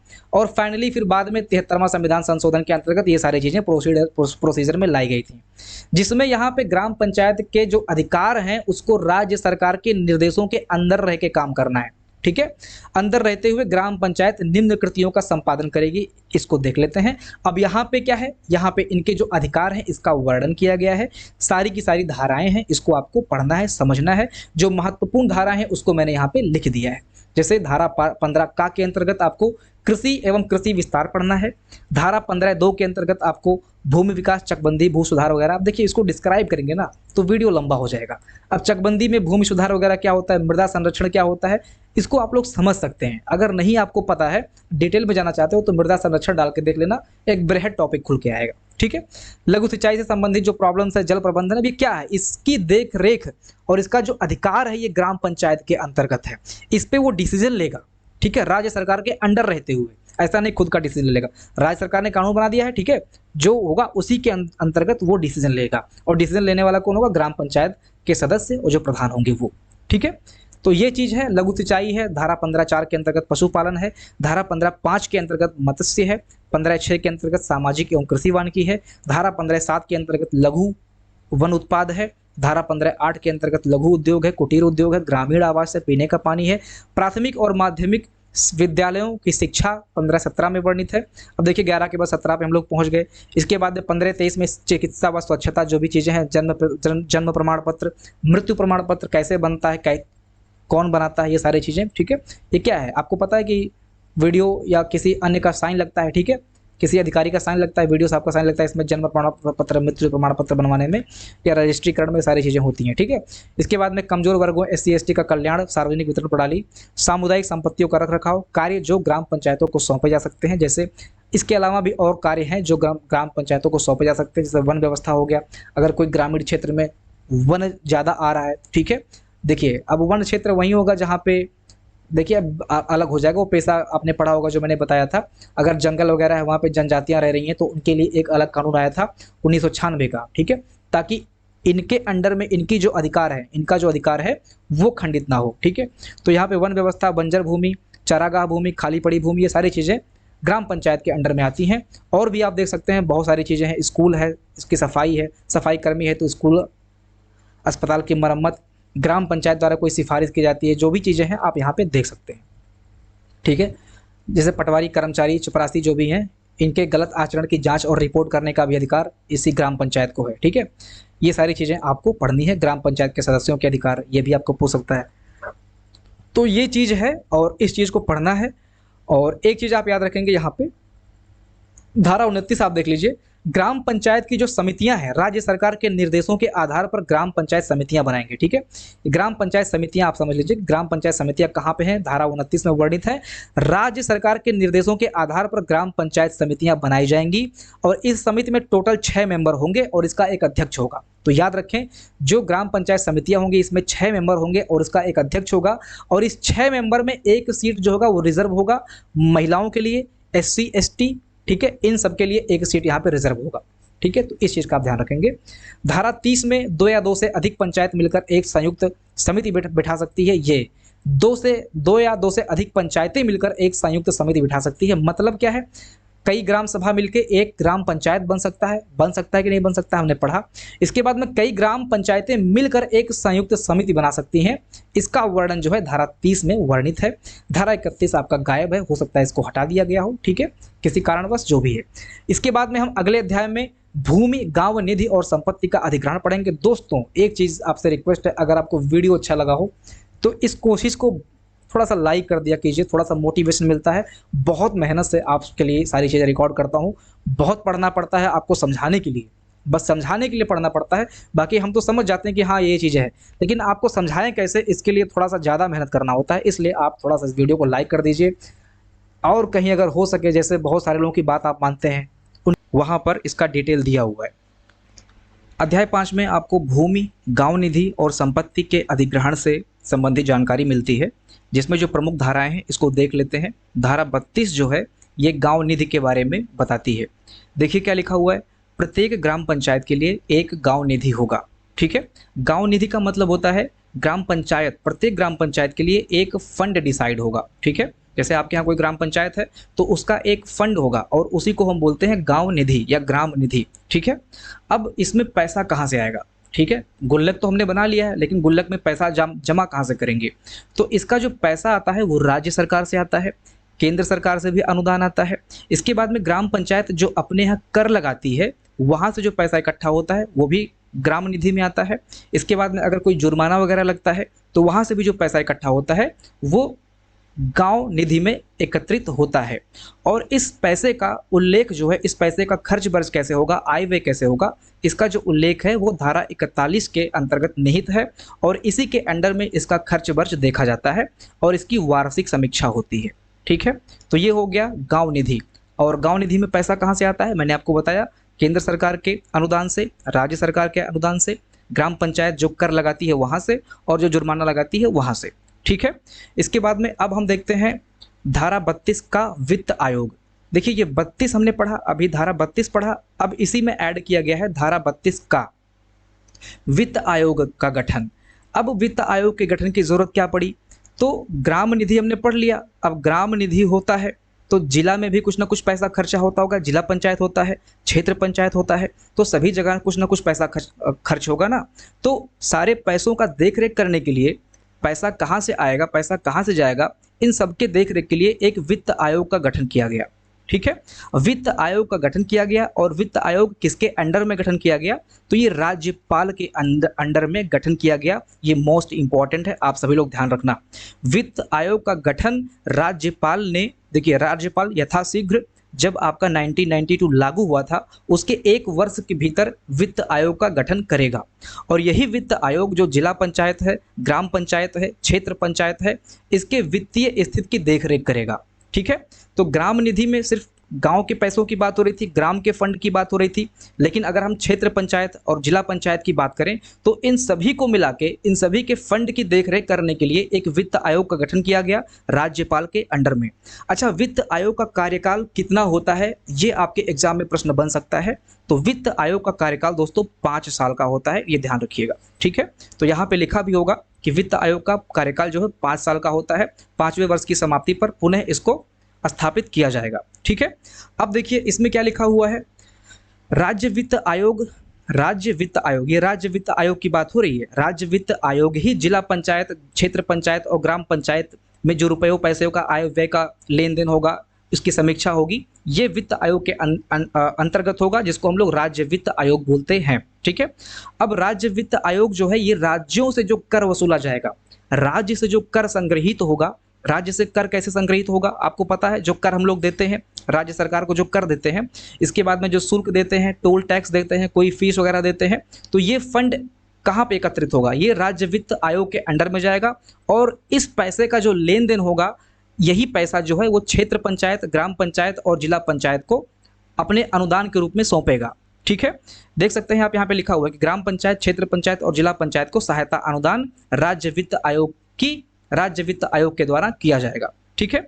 इसके बाद में देख सकते हैं कि वित्त आयोग में एक अध्यक्ष और 2 अन्य सदस्य शामिल होंगे, जिनके पास ऐसी योग्यताएं होंगी और उनका चयन ऐसे तरीके से किया जाएगा जैसा कि उसमें निर्धारित किया गया है। ठीक है। जो भी धाराएं वगैरह होंगी, उसमें निर्धारित जो धाराएं हैं उसी के अनुसार इनका चयन किया जाएगा।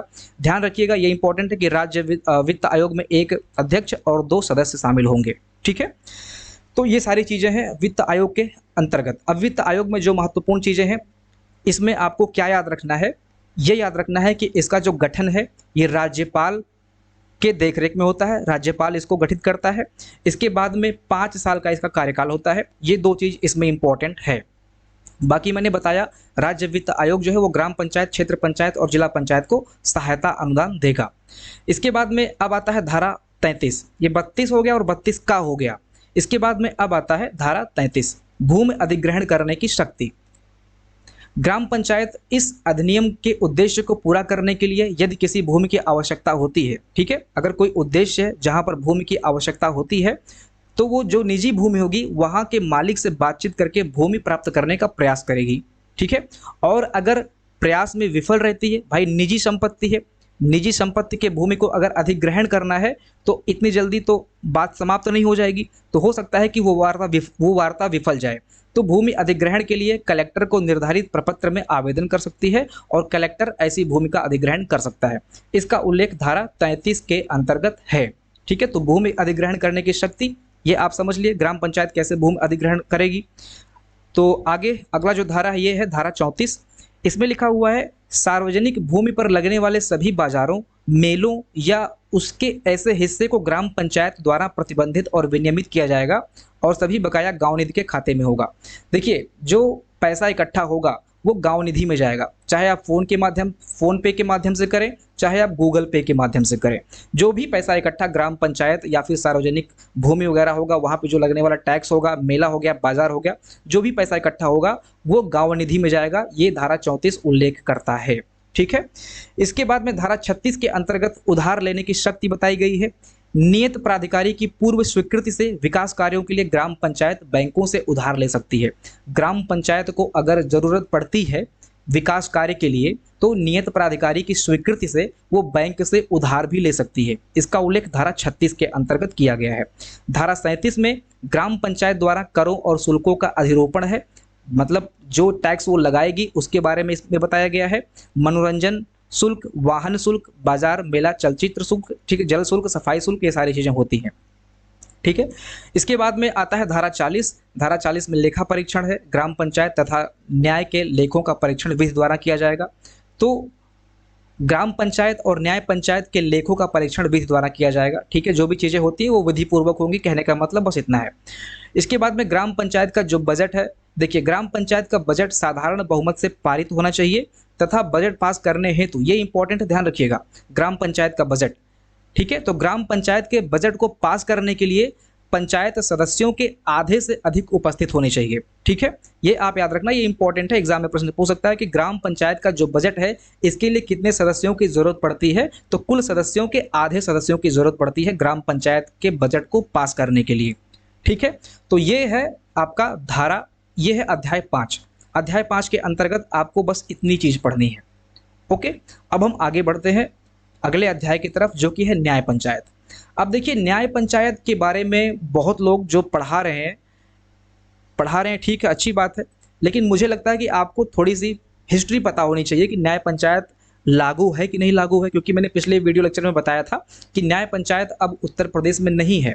तो लोग न्याय पंचायत पढ़ा रहे हैं लेकिन उनको यही नहीं पता है कि न्याय पंचायत है कि नहीं है। मैंने एक आध वीडियो देखा जिसमें वो न्याय पंचायत पढ़ा रहे हैं, उनको ऐसे बताना चाहिए, थोड़ी सी हिस्ट्री बतानी चाहिए कि कब तक न्याय पंचायत रही और इसके बाद में न्याय पंचायत अब नहीं है उत्तर प्रदेश में। जब आप गूगल पे जाके उत्तर प्रदेश में न्याय पंचायतों की संख्या सर्च करेंगे तो आपको लगभग 8,000 न्याय पंचायत लिख के आएगा कि उत्तर प्रदेश में इस समय लगभग 8,500 न्याय पंचायतें हैं।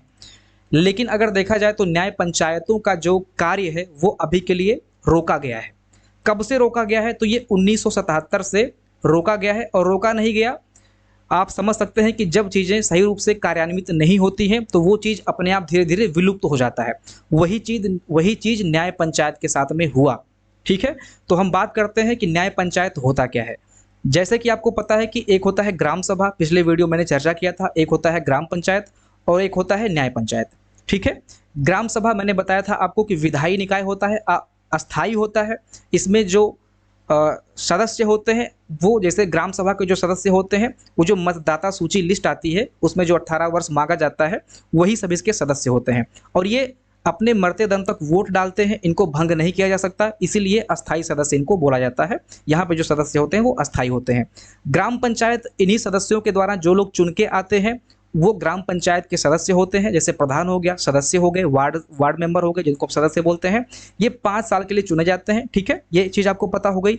इसके बाद में न्याय पंचायत की अगर हम बात करते हैं तो जैसे सेंटर में मैंने बताया था कि कार्यपालिका होती है, विधायिका होती है, न्यायपालिका होती है। उसी तरह से ग्राम स्तर पे अगर हम बात करें न्यायपालिका कौन सी है तो न्यायपालिका ग्राम स्तर पर दोस्तों न्याय पंचायत है, जो कि जिला सत्र न्यायालय से नीचे होता है, जो कि जिला न्यायालय जो होता है उसके नीचे काम करता है।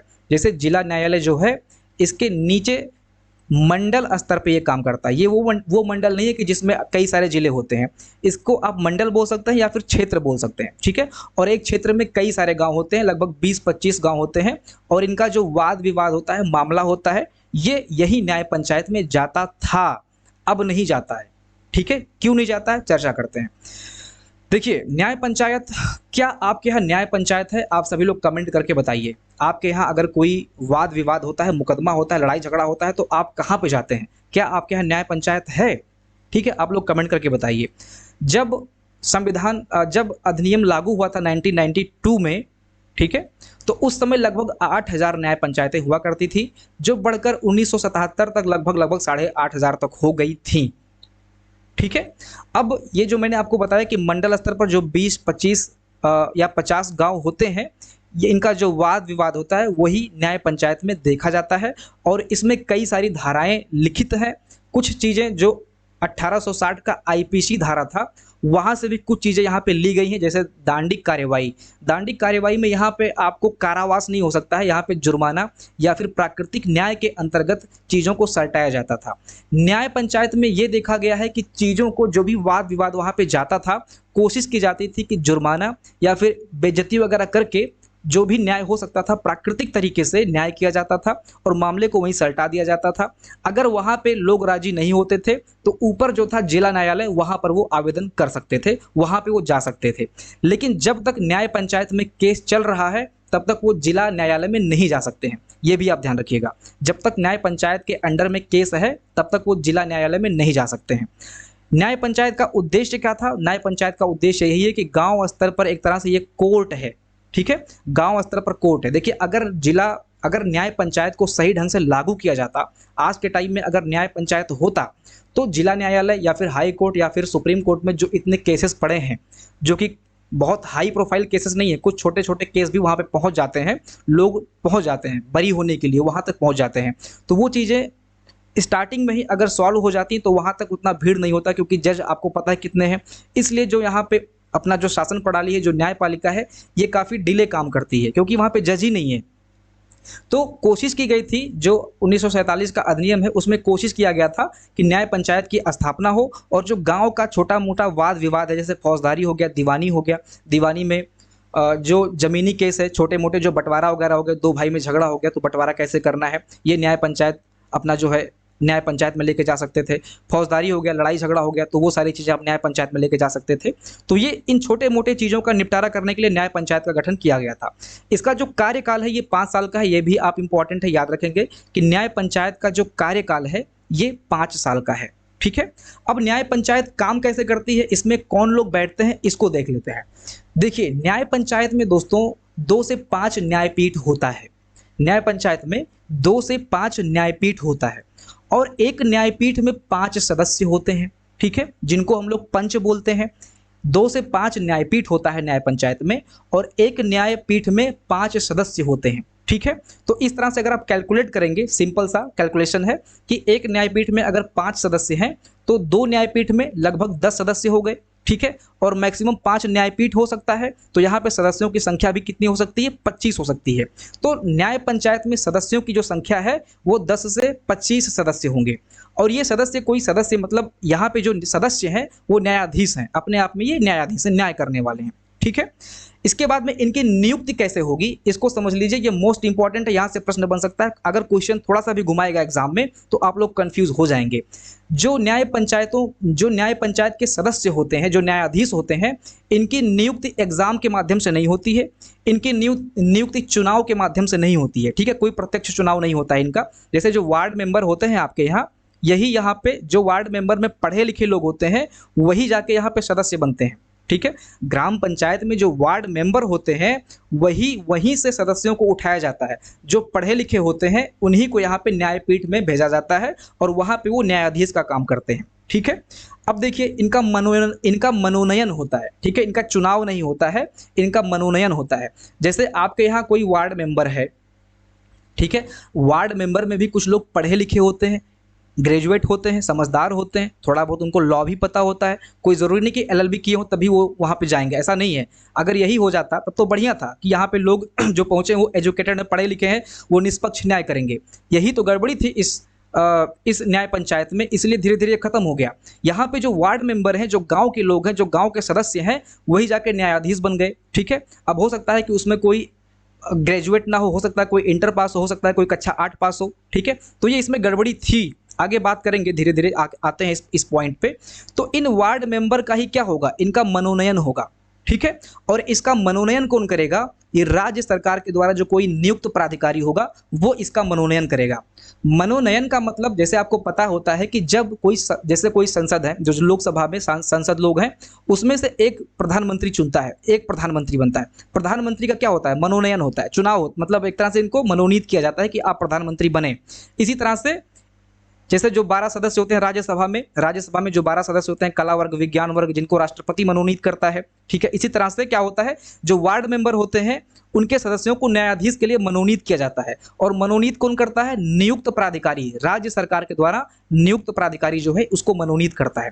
ठीक है, ये चीज आप समझ गए। ये मैंने यहाँ पे लिखा है किसका मनोनयन होता है, वार्ड मेंबर, जो ग्राम पंचायत के सदस्य होते हैं। ठीक है, इसका एग्जाम नहीं होता है, इसका कोई चुनाव नहीं होता है। ये चीज आप समझ गए। कार्य कौन सा करती है, जो मैंने आपको बताया कि जो सिंपल कार्य होता है, फौजदारी और दीवानी से संबंधित जो कार्य होता है वो न्याय पंचायत देखती है।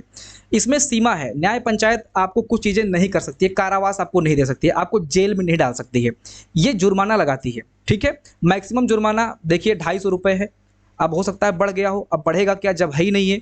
इसके बाद में वहाँ पे आप जाएंगे, गांव के लोग इकट्ठे होंगे, आपके ग्राम सभा से लोग जो वार्ड मेंबर होंगे, हो सकता है वहीं पे कोई उपस्थित हो। ठीक है, तो वहाँ पे क्या होता है, वहाँ पे जब चीज़ें होती हैं, खुल के चीज़ें होती हैं, तो वहाँ पे होती है बड़ी तगड़ी बेइज्जती। ठीक है, तो वो बेइज्जत करके भेज देते हैं, जुर्माना लगा देते हैं और एक तरह से प्राकृतिक न्याय करते हैं। जैसे पहले के टाइम में हुआ करता था ना, 5 सरपंच लोग इकट्ठा होते थे, एक तरह से सरपंच का जो न्याय होता था वो अंतिम डिसीजन हो जाता था। कुछ इस तरह से आप मान लीजिए प्राकृतिक न्याय होता है न्याय पंचायत में। ठीक है, अच्छा, इसमें जो IPC धारा 1860 है, इसमें भी कुछ धाराएं हैं, जैसे 30 धाराओं का उल्लेख, 30 धाराओं को इसमें शामिल किया गया है जिसके अंतर्गत न्याय होता है। ठीक है, अब कोई हार्ड धाराएं नहीं है कि आपको जेल में डाल दिया जाएगा, फांसी पे लटका दिया जाएगा, लेकिन जो बेसिक चीज़ें हो सकती हैं। फॉर एग्जाम्पल मैं आपको बता दूं, जैसे कोई अगर पुलिसमैन नहीं है और वो पुलिस का कपड़ा पहन लेता है तो उसके अंतर्गत क्या सजा होगा, इस टाइप से जो IPC से संबंधित धाराएं हैं उसके अंतर्गत न्याय पंचायत भी अपना डिसीजन देती है।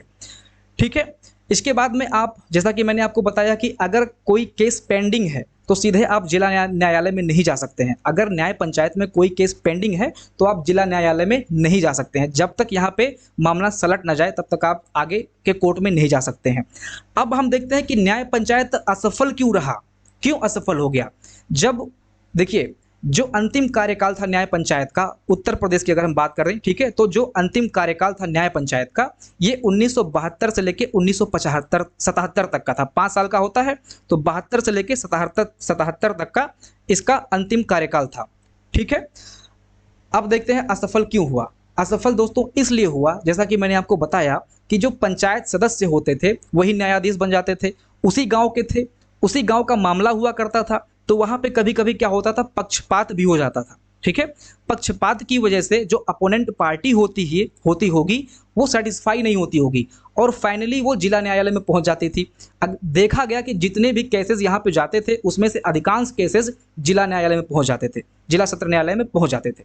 अब जब वहीं पे न्यायालय में पहुंच रहे हो तो इसका कोई मतलब नहीं हुआ, तो धीरे धीरे क्या हुआ, ये समाप्त हो गया। ठीक है, और इसके जो सदस्य होते हैं वो एजुकेटेड नहीं थे, यहाँ पे कोई कंडीशन नहीं लगाई थी कि आप ग्रेजुएट होंगे या फिर एलएलबी किए होंगे, ये सारी कंडीशन यहाँ पे नहीं थी। तो जो सदस्य थे वो कक्षा 8 पास 10 पास इंटर पास, ठीक है, वो लोग सदस्य होते थे और वही न्यायाधीश बन जाते थे। ये सारी इसमें कमियां थी, इसलिए जो है ये असफल हो गया। अब देखते हैं कि इसके रिफॉर्म की क्या संभावना है। देखिए कहते नहीं है कि अगर जिला न्यायालय अगर जो हमारे जो देश का न्यायपालिका है अगर ये तगड़े से काम करे, स्पीड से काम करे, तो जो जितने भी केसेस हैं वो जल्दी जल्दी सलट जाएंगे। लेकिन मामला ये है कि जो जिला न्यायालय में जज बैठते हैं उनकी संख्या बहुत कम है। तो इस चीज़ को अगर देखा जाए तो आने वाले टाइम में संभावना है कि इसको रिफॉर्म किया जाए। अगर इसको रिफॉर्म किया जाता है, कुछ अधिनियम इसमें जोड़े जाते हैं, घटाए जाते हैं, इसको अगर रिफॉर्म किया जाता है तो फिर से जो न्याय पंचायत है वो आ सकता है। ठीक है, तो ये चीज़ें हैं न्याय पंचायत के बारे में। ये थोड़ी सी हिस्ट्री है, क्यों असफल हुआ, क्या है इसके बारे में, ये मैंने आपको बता दिया। अब जो मैंने आपको बताया उसी से संबंधित कुछ धाराएं यहाँ पे लिखी गई हैं। अब आप जब धाराएं पढ़ेंगे तो आपको पढ़ने में आसानी रहेगी। ठीक है, और इसको थोड़ा सा मैं फास्ट भी ले चलूँगा। अब देखिए, न्याय पंचायत में सदस्यों की संख्या कम से कम 10 और अधिकतम 25 होगी। कहाँ से ये 10 और 25 आया, वो यहीं से आया, जो यहाँ से आया। जैसा कि मैंने आपको बताया कि 2 से 5 न्यायपीठ होते हैं, तो एक न्यायपीठ में 5 सदस्य, तो 10 से 25 सदस्य हो गए। ठीक है, वो यहीं से आया। ठीक है, न्याय पंचायत में सदस्यों की संख्या कम से कम 10 और अधिकतम 25 होगी।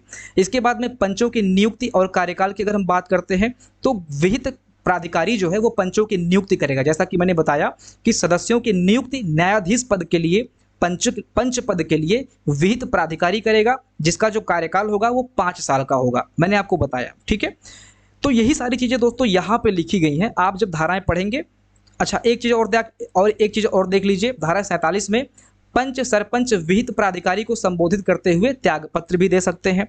ठीक है, इसके बाद में न्याय पंचायत के समक्ष आने वाले मामलों और जांचों के निपटारे के लिए सरपंच 5 पंचों की बेंच बनाएगा। ये सारी चीज़ें आप देखेंगे। ठीक है, तो जो चीज़ मैंने आपको बताया है वही सारी चीज़ें यहाँ पे लिखित हैं। इसके बाद में प्रावधानों के अंदर दीवानी तथा फौजदारी दोनों मामले न्याय पंचायत के समक्ष प्रस्तुत होंगे। कोई भी न्याय पंचायत कारावास दंड नहीं दे सकती है। धारा 55 में मामलों का संज्ञान लिखा गया है। कोई भी न्यायालय द्वारा इस अधिनियम में उपबंधित नियम को छोड़कर न्याय पंचायत द्वारा विचारणीय किसी भी मामले में हस्तक्षेप नहीं करेगा। ध्यान दीजिए, अगर कोई केस न्याय पंचायत में चल रहा है, मैंने नियम बोला, नियम हटा दीजिए, नियम शब्द मेरे मुंह से निकल गया। देखिए, अगर कोई मामला न्याय पंचायत में चल रहा है, उसके बीच में कोई ऊपर का जो न्यायालय है वो इस मामले में हस्तक्षेप नहीं करेगी। ठीक है, ये चीज़ धारा 55 के अंतर्गत लिखी गई है। ठीक है, धारा 56 में क्या लिखा हुआ है, इसमें न्यायालय द्वारा न्याय पंचायतों को अभियोगों का स्थानांतरण किया जाना उल्लेखित है। इसके बाद में न्याय पंचायत द्वारा मुकदमा का न्यायालय को स्थानांतरण किया जाना इसमें उल्लेखित है।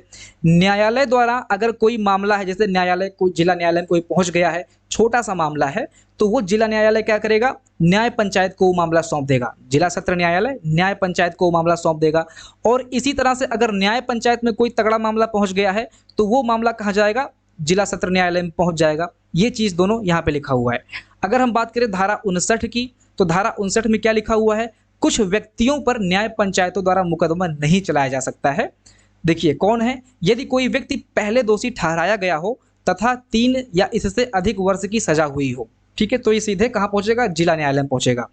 चोरी जुआ हेतु पहले से दंडित किया जा चुका हो और जनसेवक हो, अगर जनसेवक है, सदस्य है कहीं पे, तो इसका जो मामला होगा ये इसके ऊपर न्यायालय में जाएगा, ठीक है, ये धारा 59 में वर्णित है। इसके बाद में आप आगे देखेंगे इसमें क्या लिखा हुआ है। इसके अंतर्गत फरियादी को प्रतिकर तथा अभियुक्त को प्रतिकर मिलने के बारे में है।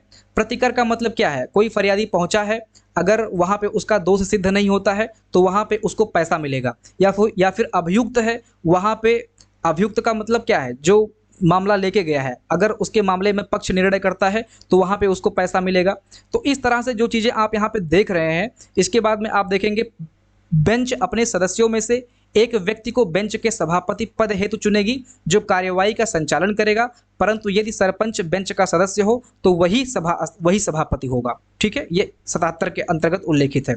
इसके बाद में धारा 78 में है, इसके अंतर्गत संबंधित पक्षों की अनुपस्थिति में वादों तथा मामलों का खारिज किया जाना है। अगर संबंधित साक्ष्य नहीं मिल रहा है तो वाद और मामले को खारिज किया जाना धारा 78 के अंतर्गत है। धारा 79 में क्या लिखा हुआ है, न्याय पंचायत अपने निर्णय को पुनरीक्षित तथा परिवर्तित नहीं करेगी, सिर्फ लिपिकीय शुद्धि छोड़कर, जैसे कोई लिपिकीय अशुद्धि हो गई है, लिखने में कोई गलती हो गई है, सिर्फ उसी को यहाँ पे जो है पुनरीक्षित करेगी, पुनः उस पर विचार किया जाएगा। बाकी न्याय पंचायत ने जो फैसला दे दिया है उस पर पुनः विचार नहीं होगा, ठीक है। इसके बाद में धारा 80 के अंतर्गत क्या लिखा हुआ देख लेते हैं। नई पंचायत के समक्ष आप प्राइवेट वकील नहीं ले जा सकते, ठीक है, प्राइवेट वकील आप वहाँ पे नहीं ले जा सकते। जैसे कोई जो प्रोफेशनल वकील है वहाँ पे आप न्याय पंचायत में इसको नहीं ले जा सकते हैं। यहाँ पे नहीं होगा, यहाँ पे न्याय होगा, थोड़ा सा एरर हुआ है यहाँ पे दोस्तों। जो पेड पीडीएफ के बच्चे हैं मैं आपको बता दूँ, यहाँ पे थोड़ा सा एरर हुआ है, उन चीज़ों को मैंने यहाँ पे डिलीट कर दिया है, थोड़ा सा यहाँ पे मैंने हाईलाइट कर दिया है, इसको मैं करेक्ट करके फाइल को वहाँ पे फिर से रिप्लेस कर दूंगा, तो आप लोग परेशान मत होना, और थोड़ा सा भाषा भी आसान कर दूंगा। देखिए, न्याय पंचायत जो है वहाँ पे आप प्रोफेशनल वकील नहीं ले जा सकते हैं, लेकिन अगर किसी व्यक्ति को अरेस्ट किया गया है, कस्टडी या डिटेन किया गया हो, तो वो अपने पसंद के वकील से पैरवी करने का अधिकार रखता है। जैसे पुलिस ने पहले से ही किसी को अरेस्ट कर लिया है, ठीक है, ये सारा मामला थोड़ा सा ज़्यादा हो गया है, तो वहाँ पे वो पैरवी करने के लिए अपने वकील से बात कर सकता है, ठीक है, ये धारा 80 के अंतर्गत लिखा हुआ है। धारा 84 में लिखा हुआ है पाँचों देखिए यहाँ पे कुछ फिर से प्रिंट हुआ है, वही मैं कह रहा हूँ कि थोड़ा सा यहाँ पे एरर हुआ है, तो इसको मैं करेक्ट करके फाइल को रिप्लेस कर दूंगा। पंचों में मतभेद होने पर बहुमत मान्य होगा। अगर जैसे 5 लोग हैं, एक न्यायपीठ में 5 लोग हैं, अगर मतभेद होता है तो बहुमत होगा, ठीक है, जैसे 5 लोगों में अगर 3 या 4 लोगों ने बहुमत कर दिया, ठीक है, तो वो मान्य हो जाएगा। अगर पंचों में मतभेद होता है तो बहुमत पास हो जाएगा, ये धारा 84 के अंतर्गत लिखा हुआ है। धारा 85 में लिखा हुआ है, न्याय पंचायत से मुकदमे को स्थानांतरित करने का अधिकार उच्च न्यायालय को होगा। न्याय पंचायत से अगर मुकदमे को स्थानांतरित करना है तो इसका अधिकार सिर्फ और सिर्फ उच्च न्यायालय को होगा, ठीक है, अदरवाइज न्याय पंचायत में मुकदमा चलता रहेगा। इसके बाद में लिखा हुआ है, न्याय पंचायत द्वारा सिविल वादों का खारिज किया जाना। न्याय पंचायत के द्वारा सिविल वादों का खारिज किए जाने का मतलब ये है कि 2 लड़कों में लड़ाई हो गई, ठीक है, 2 लोगों में झगड़ा हो गया, दोनों लोग पहुंच गए न्याय पंचायत में, भीड़ बढ़ा रहे हैं एक तरह से, तो जो सिविल वाद है, छोटा मोटा मारपीट है, 2 लोगों में जो आपसी मैटर होता है, उसको जो है ये खारिज कर सकता है। ये धारा 88 के अंतर्गत लिखा गया है।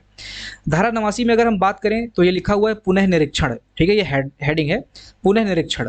न्यायिक मजिस्ट्रेट जो है 60 दिनों के भीतर अगर न्याय पंचायत के निर्णय से संबंधित कोई अभिलेख मांगना चाहे तो मांग सकती है। जैसे न्याय पंचायत ने जो निर्णय दिया है उसका जो अभिलेख है, जो लेख है, अगर न्यायिक मजिस्ट्रेट चाहे तो 60 दिन के भीतर इसको मंगा सकता है। यदि उसे यह प्रतीत होता है कि अन्याय हुआ है तो वो ऑर्डर भी जारी कर सकता है, ठीक है, ये धारा 89 में लिखा हुआ है। धारा 94 में लिखा हुआ है, न्याय पंचायत द्वारा कोई भी जुर्माना या मुआवजा देने का आदेश निर्धारित तरीके से वसूला जाएगा। ऐसे नहीं कि न्याय पंचायत ने कोई जुर्माना लगा दिया, मुआवजा लगा दिया, तो वो ऐसे ही अपने तरीके से वसूल ले रही है, ठीक है, निर्धारित तरीके से जो लिखित होगा धाराओं में, जो तरीके होंगे उसके अनुसार इसको वसूला जाएगा। इसके लिए अगर वसूली नहीं हो पा रही है तो न्यायिक मजिस्ट्रेट से ये अनुरोध भी कर सकता है न्याय पंचायत। इसके बाद में धारा 94 का इसी को संशोधित किया गया, ठीक है, फिर से इसमें चीज़ें ऐड की गई हैं। धारा 94 का में कंटेम्प्ट ऑफ कोर्ट या न्याय पंचायत का अवमानना है। जैसे अगर कोई न्याय पंचायत में कोई वार्ड मेंबर है या न्यायाधीश अगर उसकी कोई बेइज्जती कर दे रहा है, ठीक है, तो उसके लिए मतलब न्याय पंचायत का ये क्या हो जाएगा, कंटेम्प्ट ऑफ कोर्ट हो जाएगा। तो उसमें क्या होगा, अगर कोई कार्यवाही, कोई जानबूझकर हस्तक्षेप करता है किसी कार्यवाही में, अगर कोई खड़ा हो जाता है नहीं हम बात नहीं मानेंगे, ठीक है, या पंचों का अपमान करता है, तो न्याय पंचायत जो है अपराधी को दंड दे सकती है। अब दंड में क्या है, 10 रुपये से अधिक नहीं होगा, ठीक है, तो उस टाइम पे शायद यही रहा होगा। तो अब जो दंड है वो 10 रुपये से अधिक नहीं होगा, और यहाँ पे जो न्याय पंचायत है अपराधी को दंड दे सकती है। तो ये जो महत्वपूर्ण धाराएं हैं ये न्याय पंचायत के अंतर्गत महत्वपूर्ण धाराएं हैं, और इसको आप ध्यान रखें। एग्जाम पॉइंट ऑफ व्यू से ये चीज़ें उतनी इंपॉर्टेंट नहीं है, इसको मैं पहले कह दे रहा हूँ। जो मैंने आपको यहाँ बताया है ये चीज़ आप लाइन से समझते चले जाएंगे, तो न्याय पंचायत से संबंधित जो भी चीज़ें आई होंगी एग्जाम में आप उसको आराम से कर लेंगे। अब देखते हैं अध्याय 7, जिसको हम बोलते हैं बाह्य नियंत्रण। पंचायती राज व्यवस्था है, ठीक है, पंचायती राज व्यवस्था है, तो बाहर से इसको कौन नियंत्रित करता है, तो एक ही नाम आता है, वो है राज्य सरकार, ठीक है। तो राज्य सरकार इसको बाहर से नियंत्रित करती है, निरीक्षण करती है। निरीक्षण कौन कर सकता है, राज्य सरकार कर सकती है, धारा 95(1) के अंतर्गत ये लिखित है। इसके बाद में धारा 95(1) के काम में फिर से कुछ चीजें आई हैं ऐड होके। अचल संपत्ति या उस पर होने वाले किसी निर्माण कार्य का जो ग्राम पंचायत के स्वामित्व के अंतर्गत होगा, आता हो, ठीक है। देखिए निरीक्षण किस किस का कर सकती है राज्य सरकार, वो चीजें यहाँ पे लिखित है। तो अचल संपत्ति तथा उस पर होने वाले किसी निर्माण कार्य को ग्राम पंचायत के जो ग्राम पंचायत के स्वामित्व के अंतर्गत आता है उसका निरीक्षण राज्य सरकार कर सकती है, ठीक है। इसके बाद में अगला जो है वो 95(1)(6) है, पंच सहायक सरपंच को हटा दे यदि वह लगातार 3 बैठकों से, देखिए इसमें लिखा हुआ है कि जो पंच है वो सहायक सरपंच को हटा सकता है यदि लगातार 3 बैठकों से वो बिना किसी कारण के अनुपस्थित रहा है, ठीक है। किसी भी कारण से कार्य करने से अगर इनकार कर रहा है या कार्य करने में असमर्थ हो जा रहा है या नैतिक अधमता से जुड़ गया है या कोई आरोप सिद्ध होता है उस पर, सरपंच की बात हो रहा है, तो यहाँ पे जो पंच है उसको हटा सकता है, ठीक है। इसके बाद में ये किसके निरीक्षण में हो रहा है, ये सारी चीजें राज्य सरकार के निरीक्षण में हो रहा है। अब 95(का) देखते हैं, 95(का) में क्या लिखा हुआ है।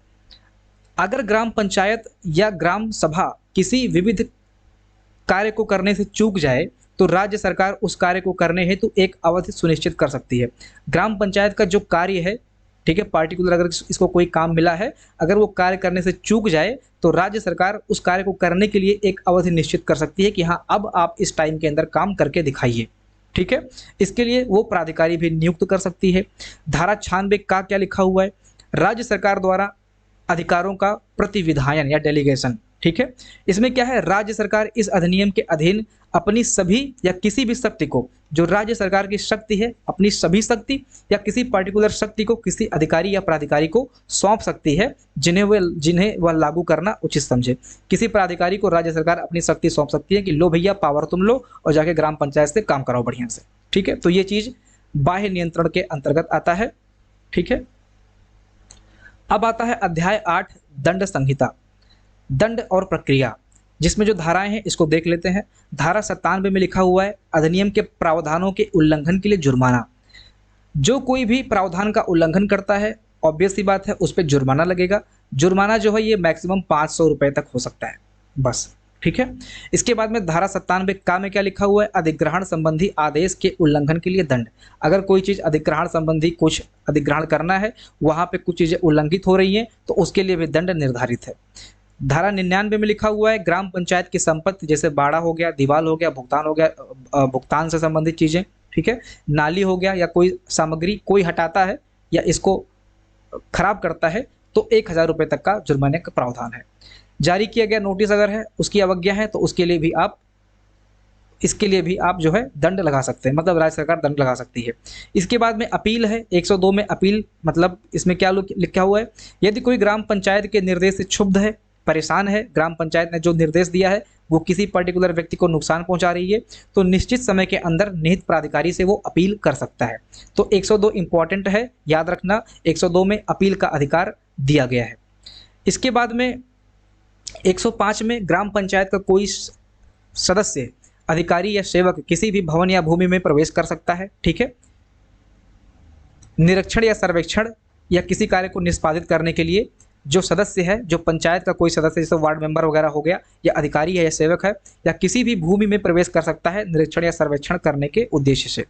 106 में क्या है, ग्राम सभा, ग्राम पंचायत, न्याय पंचायत तथा उसके सदस्यों व सेवकों के विरुद्ध मुकदमा 2 माह पूर्व नोटिस के बाद ही कार्यवाही होगी। इसमें क्या लिखा हुआ है कि ग्राम सभा है, ग्राम पंचायत है या फिर न्याय पंचायत है या उसके सदस्य हैं या सेवक हैं, इनके विरुद्ध मुकदमा 2 माह पूर्व नोटिस के बाद ही संपादित होगी। मतलब अगर इनके कोई इनके विरुद्ध मुकदमा करना है तो 2 माह पूर्व आपको नोटिस देना होगा। ठीक है, ये चीज़ इसमें लिखा हुआ है धारा 106 में।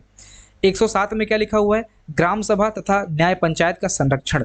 ग्राम सभा और न्याय पंचायत के संरक्षण से संबंधित जो उल्लेख है वो इसमें लिखा हुआ है। न्यायिक अधिकारी संरक्षण अधिनियम 1850 के प्रावधान इसमें जो है न्याय पंचायत के सदस्यों पर लागू होंगे। न्यायिक अधिकारी संरक्षण 1850 का प्रावधान है जो कि न्याय पंचायत के सदस्यों पर लागू होगा और इनके संरक्षण के लिए कार्य करेगा। धारा 108 में लिखा हुआ है, अपराधों के संबंध में पुलिस की शक्तियां और कर्तव्य तथा पंचायतों को सहायता। धारा 108 में अपराधों के संबंध में जो पुलिस की शक्ति है उसका उल्लेख है। प्रत्येक पुलिस अधिकारी अपनी जानकारी में आने वाले किसी अपराध के बारे में ग्राम पंचायत को तत्काल सूचना देगा जो इस अधिनियम या इसके तहत बनाए गए किसी नियम या उप कानून के खिलाफ किया गया हो। ठीक है, अगर कोई व्यक्ति नियम या कानून का उल्लंघन करता है तो पुलिस जो है इसकी तत्काल जानकारी ग्राम पंचायत को देगा। इसका उल्लेख कहाँ पे है, 108 में है, और इसका जो अधिकार है, शक्ति है, इसको भी इसी में उल्लेख किया गया है। धारा 109 में क्या है, यदि न्याय पंचायत के अधिकार क्षेत्र के संबंध में 2 या 2 से अधिक ग्राम पंचायतों के बीच या ग्राम पंचायत और नगर क्षेत्र के बीच या नगर पालिका बोर्ड के बीच कोई विवाद उत्पन्न हो जाता है तो निर्धारित प्राधिकारी को संदर्भित किया जाएगा जिसका निर्णय अंतिम होगा। 2 ग्राम पंचायत के बीच में अगर कोई वाद विवाद हो जाता है, किसी बात पर सहमति नहीं बन रही है, नगर पालिका या फिर ग्राम पंचायत के बीच में सहमति नहीं बन पा रही है, इन दोनों के बीच में अगर कुछ मैटर हो रहा है तो एक प्राधिकारी नियुक्त होगा और वो नियुक्त प्राधिकारी जो निर्णय देगा वही अंतिम निर्णय होगा, उस पर कोई सवाल नहीं उठाया जाएगा। ये धारा 109 के अंतर्गत लिखा गया है। धारा 109 का देख लीजिए, अभिलेखों की अभिरक्षा और साक्ष्य। ग्राम पंचायत के सभी रिकॉर्ड उसके सचिव के हिरासत में होंगे। ग्राम पंचायत के जितने भी रिकॉर्ड हैं ग्राम पंचायत सचिव के हिरासत में होंगे। सचिव किसी व्यक्ति को आवेदन करने पर निर्धारित शुल्क के भुगतान पर ऐसे किसी भी रिकॉर्ड की एक प्रति देगा अपने हस्ताक्षर और ग्राम पंचायत की मुहर लगा के। ठीक है, ये सारी चीज़ें जो है देकर वो प्रमाणित करके वो उसको उसकी प्रतिलिपि दे सकता है। तो ग्राम सचिव के पास में जो ग्राम पंचायत के रिकॉर्ड होंगे वो होते हैं, ये आप जान लीजिए। इसका उल्लेख जो है धारा 109 का के अंतर्गत है। अंतिम अध्याय देख लेते हैं नियम, उपनियम और निरसन के बारे में। तो नियम जो होगा वो राज्य सरकार का चलेगा। ठीक है, मेन नियम आप समझ लीजिए राज्य सरकार का चलने वाला है। उपनियम वो नियम होंगे जो ग्राम पंचायत अपने लिए बना सकती है राज्य सरकार की देखरेख में। ठीक है, तो उपनियम जैसे जिला पंचायत अपने लिए कोई नियम बनाती है तो उसको हम बोल देंगे उपनियम। ठीक है, और देखिए इसमें क्या लिखा हुआ पढ़ लेते हैं। धारा 110 में क्या लिखा हुआ है, राज्य सरकार का नियम बनाने की शक्ति। राज्य सरकार राजपत्र में अधिसूचना द्वारा इस अधिनियम के उल्लेख को पूरा करने के लिए नियम बना सकती है। तो जो नियम है उसकी लिस्ट दी गई थी, लिस्ट बहुत लंबी है। ठीक है, उसको लिखने का कोई मतलब नहीं है। तो राज्य सरकार की जो नियम बनाने की शक्ति है वो अध्याय 9 में धारा 110 के अंतर्गत है, बस आप इतना याद रखेंगे। उपनियम की जो बनाने की विधि है, जैसे जिला पंचायत की जो शक्तियां हैं, जिला पंचायत जो शक्तियां हैं अपने नियम बनाने के लिए, निर्धारित प्राधिकारी अगर आवश्यक हो तो स्वास्थ्य सुरक्षा और सुविधा को बढ़ावा देने या बनाए रखने के उद्देश्य से अधिनियम उसके तहत बनाए गए नियमों के अनुरूप, मतलब राज्य सरकार के बनाए गए नियमों के अनुरूप अपने अधिकार क्षेत्र के भीतर ग्राम पंचायत के लिए उपकानून बना सकती है। ठीक है, ये जिला पंचायत को अधिकार दिया गया, जिला पंचायत की शक्तियां हैं कि ग्राम पंचायत के लिए ये उपकानून बना सकता है राज्य सरकार के नियमों के अधीन रहते हुए। ठीक है, 112 की अगर हम बात करते हैं तो ग्राम पंचायत की उपविधियां बनाने की जो शक्तियां हैं इसको देख लेते हैं।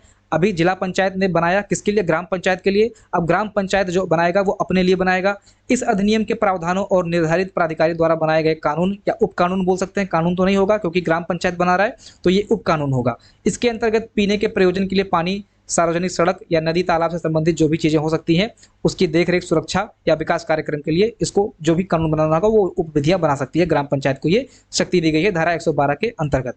ठीक है, धारा 113 में निरसन और संक्रमणकालीन प्रावधान का उल्लेख है। इसके अंतर्गत देख लेते हैं क्या लिखा हुआ है। इसमें ये लिखा हुआ है कि 1994 में जब पंचायती राज अधिनियम लागू हुआ तो इसमें जो निर्देश हैं, नियम है, विधियां हैं, वो ग्राम पंचायत और ग्राम सभा के निर्देश माने जाएंगे।